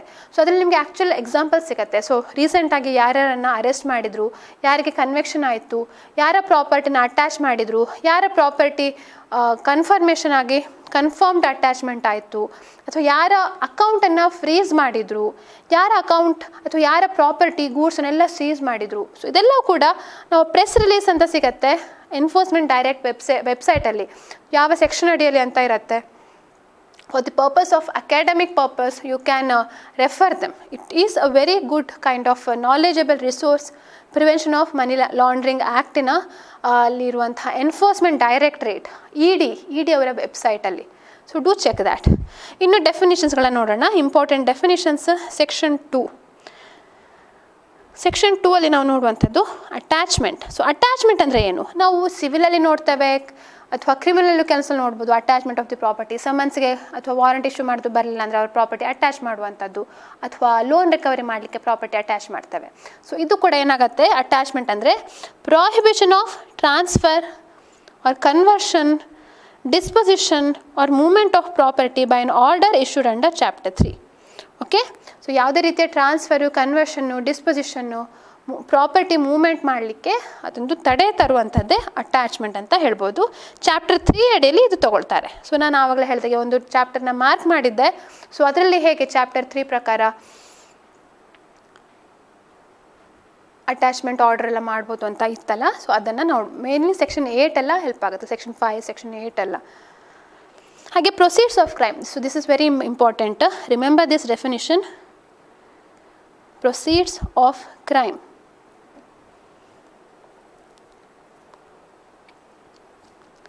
So any property derived or obtained directly or indirectly by any person as a result of criminal activity. ಅಂದರೆ ಯಾವುದೇ ವ್ಯಕ್ತಿಯಿಂದ ಮುಖಾಂತರ ಅವನು ಆ ಹಣವನ್ನು ಪಡ್ಕೊಂಡಿರ್ಬೋದು, ಮೇ ಬಿ ಡೈರೆಕ್ಟ್ಲಿ ತೊಗೊಂಡಿರ್ಬೋದು, ಇಂಡೈರೆಕ್ಟ್ಲಿ ತೊಗೊಂಡಿರ್ಬೋದು. ಆದರೆ ಒರಿಜಿನ್ ಏನು, ಯಾವ ಕಾರಣದಿಂದ, ಕ್ರಿಮಿನಲ್ ಆ್ಯಕ್ಟಿವಿಟಿಯ ಕಾರಣದಿಂದ ಅದು ಶೆಡ್ಯೂಲ್ಡ್ ಅಫೆನ್ಸ್ ಅಂತ ಇರುತ್ತೆ. ಅಂದರೆ ಈ ಶೆಡ್ಯೂಲ್ ಕೊಟ್ಟಿರ್ತಾರೆ, PMLA ಆ್ಯಕ್ಟಲ್ಲಿ ಶೆಡ್ಯೂಲ್ ಕೊಟ್ಟಿದ್ದಾರೆ. ಅದರಲ್ಲಿರುವಂಥ ಒಫೆನ್ಸ್ಗಳ ಸಂಬಂಧವಾಗಿ ಇವರೇನಾದರೂ ಕ್ರಿಮಿನಲ್ ಆ್ಯಕ್ಟಿವಿಟಿ ಮಾಡಿ ಅದರಿಂದ ಬಂದಂತಹ ಡೈರೆಕ್ಟ್ ಹಣ ಅಥವಾ ಇಂಡೈರೆಕ್ಟ್ ಹಣ ಅದೆಲ್ಲದೂ ಕೂಡ ಏನಾಗುತ್ತೆ, ಅದನ್ನು ಪ್ರೊಸೀಡ್ಸ್ ಆಫ್ ಕ್ರೈಮ್ ಅಂತ ಹೇಳ್ಬೋದು. ಆರ್ ಅಥವಾ the value of any such property, ಅದರದ್ದು ಆ ವ್ಯಾಲ್ಯೂ ಇರ್ಬೋದು. ಅಥವಾ where such property is taken or held outside the country, then the property equivalent in value held within the country or abroad. ಅಂದರೆ ಬೇರೆ ದೇಶದಲ್ಲಿ ಆ ಅಮೌಂಟ್ ಇದ್ದರೆ ಅಲ್ಲಿಯ ವ್ಯಾಲ್ಯೂ, ಈಕ್ವಿವ್ಯಾಲೆಂಟ್ ವ್ಯಾಲ್ಯೂ ಎಷ್ಟು ಡಾಲರ್ಸಲ್ಲಿದ್ದರೆ ಇಂಡಿಯನ್ ರುಪೀಸಲ್ಲಿ ಎಷ್ಟು, ಅಥವಾ ಇಂಡಿಯನ್ ರುಪೀಸ್ ಇದ್ದರೆ ಅಲ್ಲಿಯ ಡಾಲರ್ಲಿ ಎಷ್ಟು ಅಮೌಂಟು ಹೇಳುವಂತಹ ಅದನ್ನು ಸೂಚಿಸುವಂಥದ್ದು ಈ proceeds of crime section 2(1)(u) ಹೇಳುವಂಥದ್ದು. Next property. ಸೊ ಪ್ರಾಪರ್ಟಿಲಿ ಹೇಳುವಂಥದ್ದು ನೋಡಿ, whether corporeal or incorporeal, movable or immovable, tangible or intangible. ಅಂದರೆ ಯಾವ ರೀತಿಯ ಪ್ರಾಪರ್ಟಿ ಆದರೂ ಆಗ್ಬೋದು. ಈಗ ಕಣ್ಣಿಗೆ ಕಾಣುವಂಥ ಪ್ರಾಪರ್ಟಿ ಅಥವಾ ಇನ್ಕಾರ್ಪೊರಿಯಲ್, ಕೆಲವೊಂದು ಸಲ ಈ ರೈಟ್ ಆಫ್ ವೇ ಅಂತೆಲ್ಲ ಇರುತ್ತೆ, ಅಥವಾ ರೈಟ್ ಈ patent, copyright, intangible properties, movable or immovable. So ಯಾವ ರೀತಿಯ ಪ್ರಾಪರ್ಟಿಯ ವ್ಯಾಲ್ಯೂ ಆದರೂ ಸಹ they will consider this and includes deeds and instruments evidencing title to or interest in such property or assets wherever located. Okay,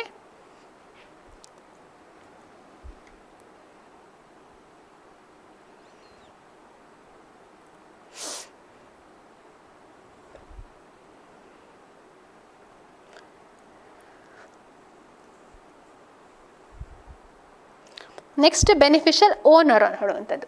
so beneficial owner ಅಂದರೆ ಯಾರು ನೋಡಿ, ಯಾರಿಗೆ ultimate ಆ ಹಣದ ಪ್ರಾಫಿಟ್ ಸಿಗುತ್ತೆ, ಹಣದ ಬೆನಿಫಿಟ್ ಸಿಗುತ್ತೆ. May be someone else, A is committing the crime, he is having the proceeds of the crime, but ultimately it is mister X who is getting all the amount to spend.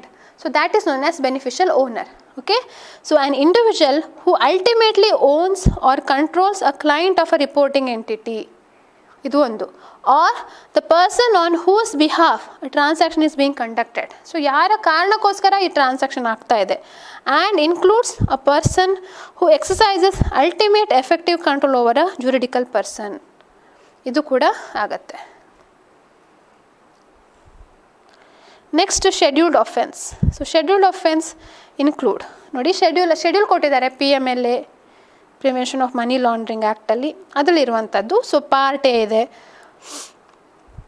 Part A, part B, part C ಅಂತ ಇದೆ. Part B ಅಲ್ಲಾದರೆ ಅದ್ರದ್ದು total value is about 1 crore ಅಂತ ಹೇಳ್ತಾರೆ. About 1 crore ಇದ್ದರೆ ಆವಾಗ that's N offence ಅಂತ ಹೇಳ್ತಾರೆ.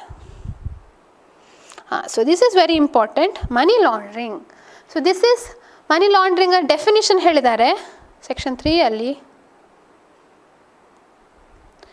Money laundering punishment has been given in section 4. So idr prakara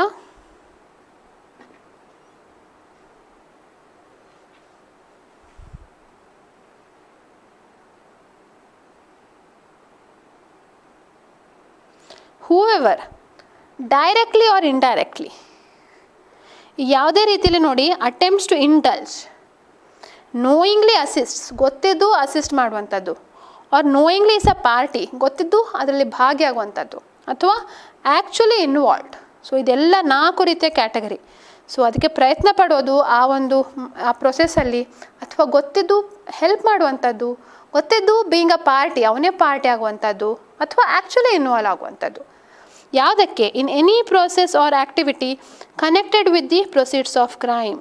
ಯಾವುದೇ ರೀತಿಯ ಕ್ರೈಮಿನ ಪ್ರೊಸೀಡ್ಸಿಗೆ ಕನೆಕ್ಟ್ ಆಗಿದ್ದರೆ that is known as money laundering, including its concealment, possession, acquisition or use.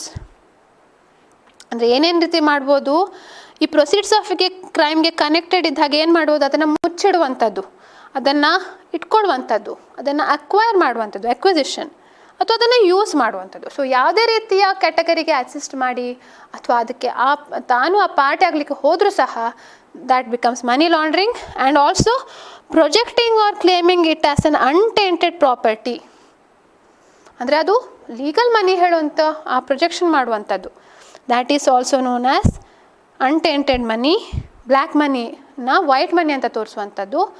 Then he shall be, ಯಾರು ಇವರೆಲ್ಲರೂ ಕೂಡ 1 2 3 4 ಇವರೆಲ್ಲರೂ ಕೂಡ ಯಾರ್ಯಾರು ಇನ್ವಾಲ್ವ್ ಇದ್ದಾರೆ, ಏನು ಮಾಡಲಿಕ್ಕೆ, ಪ್ರೊಸೀಡ್ಸ್ ಆಫ್ ದಿ ಕ್ರೈಮ್ ಮಾಡಲಿಕ್ಕೆ, ಕನ್ಸಿಲ್ ಮಾಡಲಿಕ್ಕೆ, ಪೊಸೆಷನ್ ಮಾಡಲಿಕ್ಕೆ, ಎಕ್ವಿಸಿಷನ್ ಮಾಡಲಿಕ್ಕೆ, ಯೂಸ್ ಮಾಡಲಿಕ್ಕೆ ಅಥವಾ ಅದನ್ನು ಪ್ರೊಜೆಕ್ಟ್ ಮಾಡಲಿಕ್ಕೆ, ಯಾವುದೇ ರೀತಿಯ ಈ ಒಂದು ಕೃತ್ಯಗಳಿಗೂ ಸಹ ಅವರು ಮನಿ ಲಾಂಡ್ರಿಂಗ್ ಮಾಡಿದ್ದಾರೆ ಹೇಳುವಂಥ ಒಫೆನ್ಸ್ಗೆ they shall be guilty.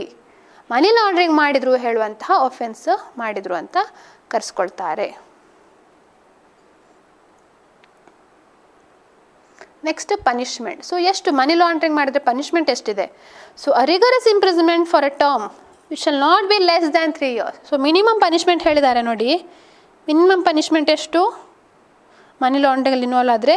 3 years, but which may extend to 7 years maximum. ಹಾಗೆ with the proceeds of crime involved in money laundering relates to any offence specified under NDPS act. So ಇದು suppose NDPS act ಇರುವಂಥ ಒಫೆನ್ಸ್ಗಳಿಗೆ ಸಂಬಂಧಪಟ್ಟ money laundering ಆಗಿದ್ದರೆ ಆ punishment it may extend to 10 years, rigorous imprisonment of for 10 years.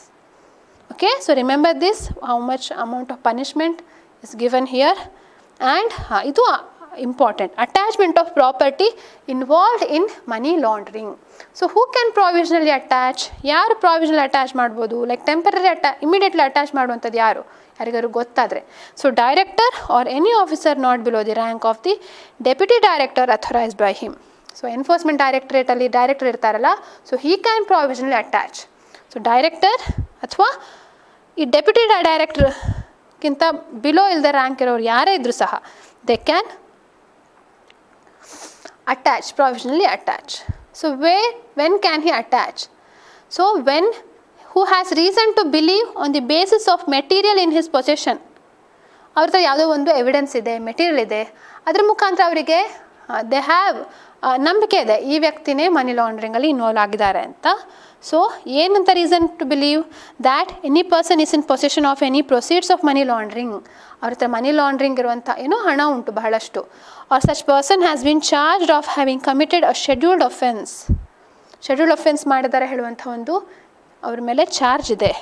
And such proceeds of crime are likely to be concealed, transferred or dealt with any manner which may result in frustrating any proceedings relating to confiscation of such proceeds of crime. ಅಂದರೆ ಇನ್ನೂ ಕೆಲವೊಂದು ಏನೋ ಒಂದಿದೆ, ಅದು ಹಾಗೆ ಅವ್ರ ಹತ್ರ ಬಿಟ್ಟರೆ ಅವರು ಆಮೇಲೆ ಆ ಕ್ರಿಮಿನಲ್ ಪ್ರೊಸೀಡಿಂಗ್ಸನ್ನು ಆಗಲಿಕ್ಕೆ ಸಾಧ್ಯ ಇಲ್ಲ ಹೇಳುವಂಥದ್ದು.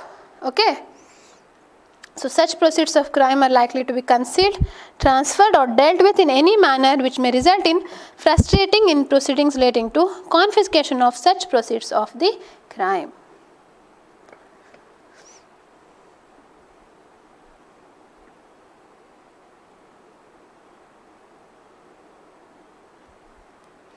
So ಇಂಥ ಕಾರಣಗಳಿಗೆಲ್ಲ they can attach the property. Next, how can he attach? By order in writing.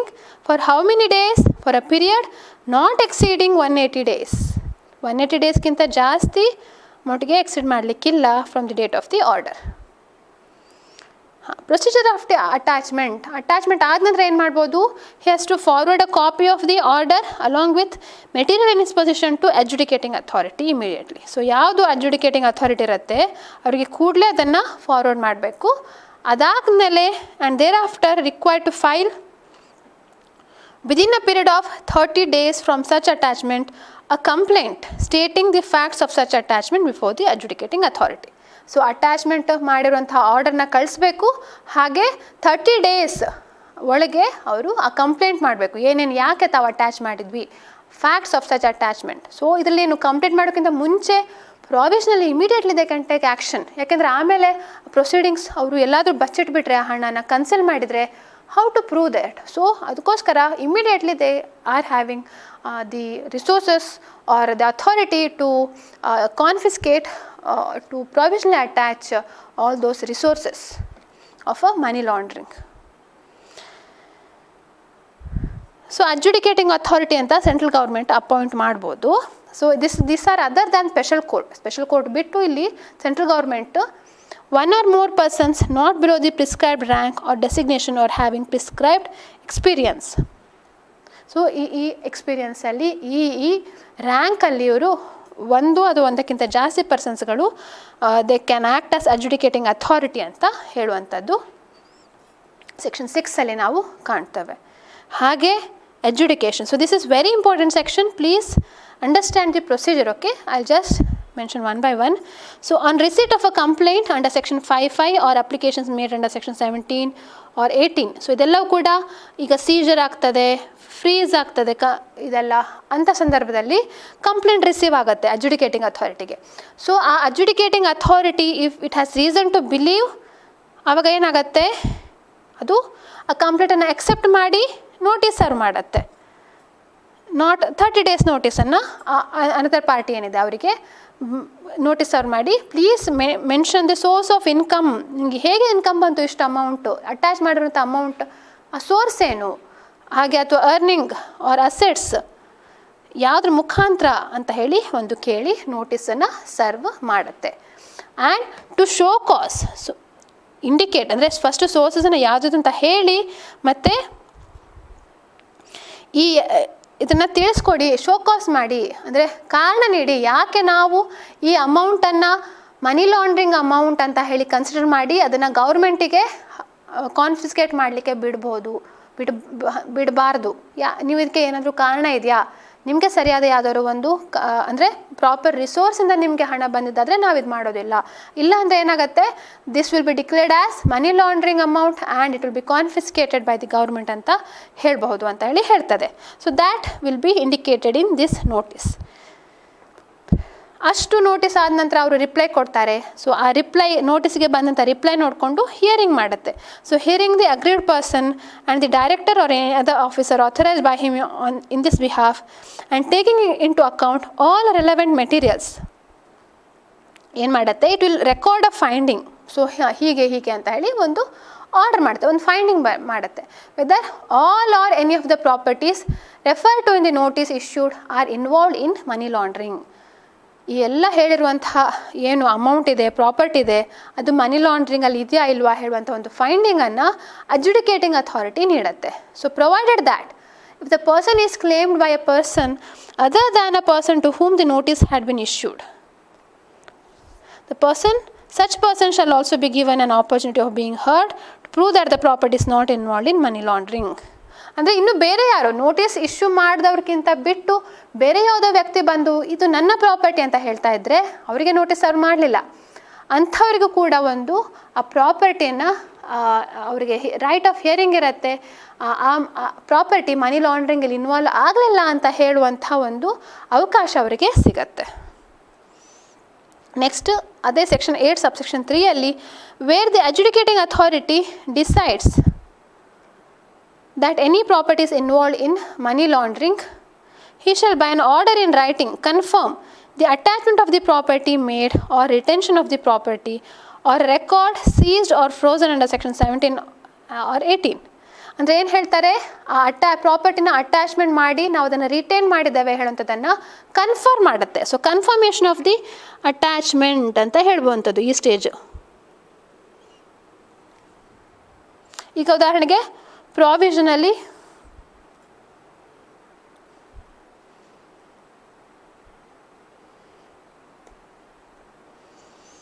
Attach ಮಾಡಿರುತ್ತೆ, ಅದನ್ನು ರಿಲೀಸ್ ಮಾಡ್ಬೋದು ಆ ಪ್ರಾಪರ್ಟಿನ, ಅಥವಾ ಕನ್ಫರ್ಮ್ ದಿ ಅಟ್ಯಾಚ್ ಮಾಡ್ಬೋದು, confirm the attachment.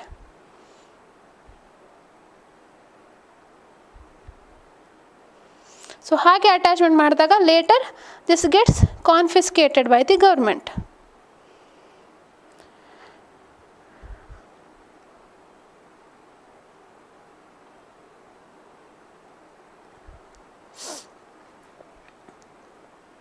Okay,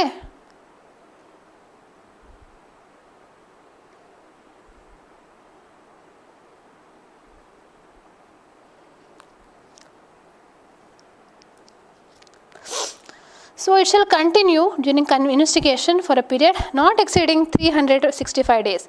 So a confirmation 365 days ತನಕ ಕಂಟಿನ್ಯೂ ಆಗುತ್ತೆ and become final after an order of confiscation. So ಇದು important, confiscation order ಇಲ್ಲಿ ಮಾಡಬೇಕು, ಅಲ್ಲಿ ತನಕ 365 ಡೇಸ್ ಈ ಅಟ್ಯಾಚ್ಮೆಂಟ್ ಕಂಟಿನ್ಯೂ ಆಗುತ್ತೆ ಅಂತ ಹೇಳುವಂಥದ್ದು. Okay, is passed under subsection by the special court. So special court ಅದನ್ನು ಕನ್ಸಿಡರ್ ಮಾಡುತ್ತೆ. Next, 8.4.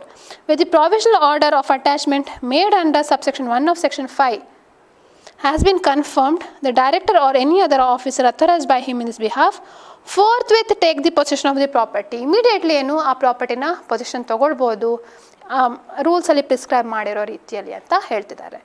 ಹಾಗೆ section 8.5 where on conclusion of a trial of an offence, special ಕೋರ್ಟಲ್ಲಿ ಟ್ರಯಲ್ ಆಗತ್ತಲ್ಲ, ಅಡ್ಜುಡಿಕೇಟಿಂಗ್ ಅಥಾರಿಟಿ ಆದ ನಂತರ ಸ್ಪೆಷಲ್ ಕೋರ್ಟಿಗೆ ಹೋಗುತ್ತೆ. ಸೊ ಸ್ಪೆಷಲ್ ಕೋರ್ಟಲ್ಲಿ ಆ ಆಫೆನ್ಸ್ ಟ್ರಯಲ್ ಮುಗಿದ ನಂತರ ಈ ಮನಿ ಲಾಂಡ್ರಿಂಗ್ ಕಮಿಟ್ ಆಗಿದೆ ಅಂತ ಹೇಳಿ ಗೊತ್ತಾದರೆ, it shall order that such property involved in the money laundering which has been used for commission of the offence of money laundering stand, this is important. Central ಗೌರ್ಮೆಂಟಿಗೆ ಅದನ್ನು ಎಷ್ಟು amount, ಕೋಟ್ಯಾಂತರ ರೂಪಾಯಿ amount ಇದ್ದರೂ ಸಹ it gets confiscated by the central government.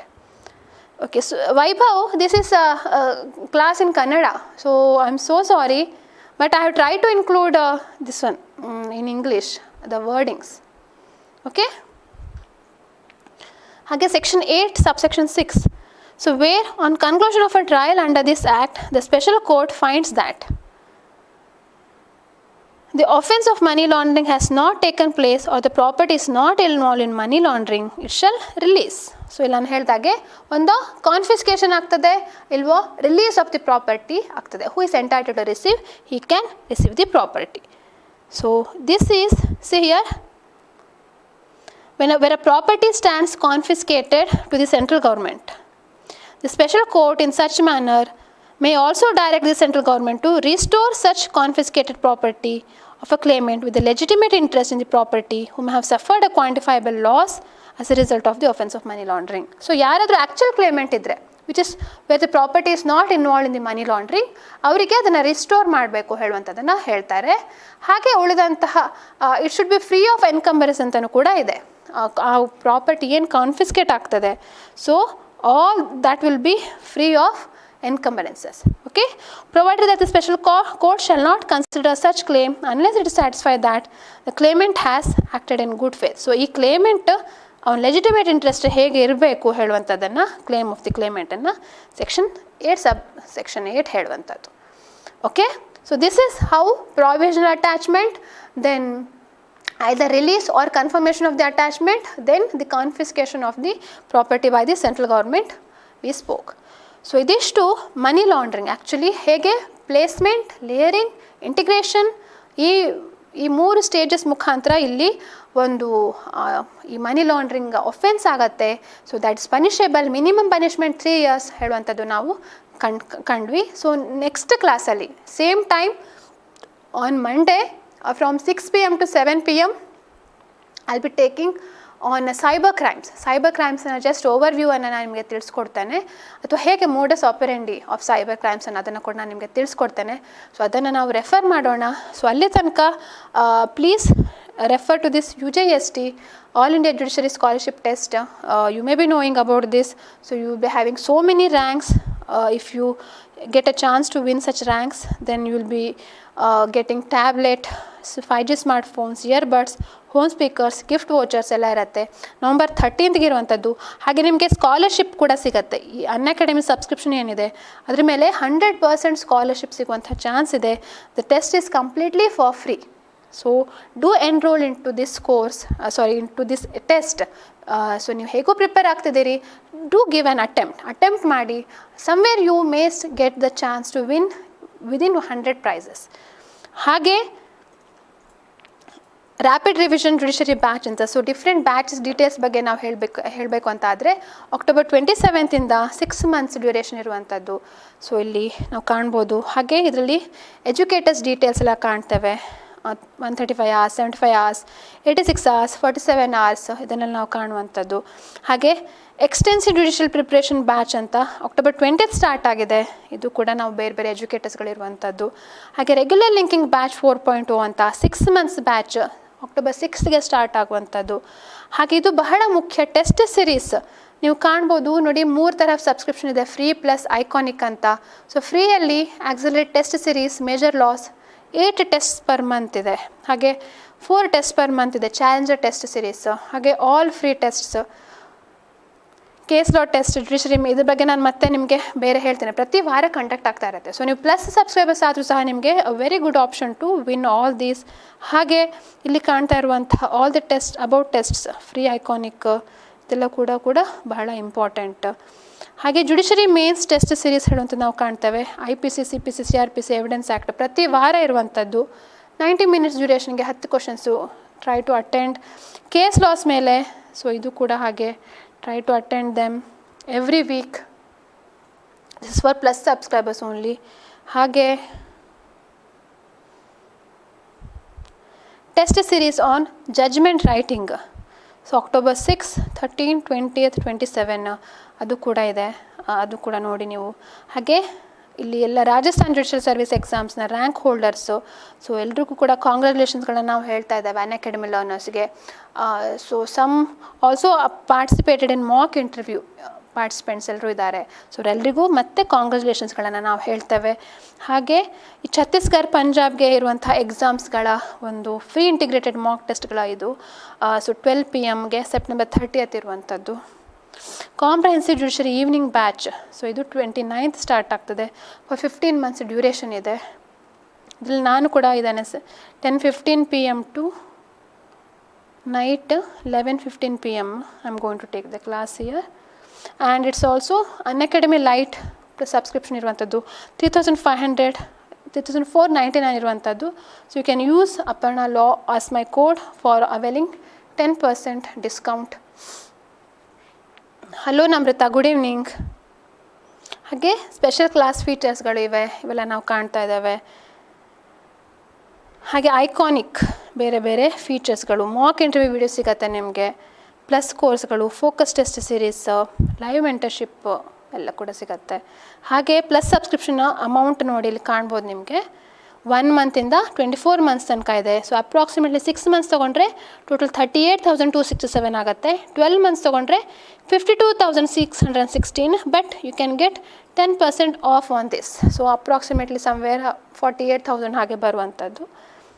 ಹಾಗೆ iconic subscription ಕೂಡ ಹಾಗೆ 6 months 24 months 10% ಆಫ್ ಇರುವಂಥದ್ದು. ಇದು ಅನ್ಅಕಾಡೆಮಿ ಯೂಟ್ಯೂಬ್ ಚಾನಲ್, ನಿಮ್ಗೆ ಗೊತ್ತಿರ್ಬೋದು. ಇದೇ ಚಾನಲಲ್ಲಿ ಇದು ಏನು ಲೈವ್ ಸ್ಟ್ರೀಮ್ ಆಗ್ತಾ ಇದೆ. ಹಾಗೆ ಇನ್ನೊಂದು ಚಾನಲ್ ಕೂಡ ಇದೆ, ಜುಡಿಷರಿ ಪ್ರೆಪ್ ವಿತ್ ಅನ್ಅಕಾಡೆಮಿ ಹೇಳುವಂಥ ಯೂಟ್ಯೂಬ್ ಚಾನಲ್. ಹಾಗೆ ಟೆಲಿಗ್ರಾಮ್ ಚಾನಲ್ ಕೂಡ ನಾವಿಲ್ಲಿ ಕಾಣ್ಬೋದು. So do attend into this all this courses, live sessions ಅಥವಾ ಅನ್ಅಕಾಡೆಮಿ ಪ್ಲ್ಯಾಟ್ಫಾರ್ಮಲ್ಲಿ ಆಗುವಂಥ free live classes, special classes, plus ಕೋರ್ಸ್ಗಳು, ಇಫ್ ಯುವರ್ ಪ್ಲಸ್ ಸಬ್ಸ್ಕ್ರೈಬರ್ಸ್ ಅದನ್ನೆಲ್ಲ ಕೂಡ ಅಟೆಂಡ್ ಆಗಿ. ಸೊ ಮತ್ತೊಮ್ಮೆ ಮತ್ತು ಸೋಮವಾರ ಭೇಟಿಯಾಗೋಣ ಇದೇ ಒಂದು ಪ್ಲ್ಯಾಟ್ಫಾರ್ಮಲ್ಲಿ exactly at 6 PM. So like, comment, share, subscribe ಮಾಡಲಿಕ್ಕೆ ಮರಿಬೇಡಿ. Let's crack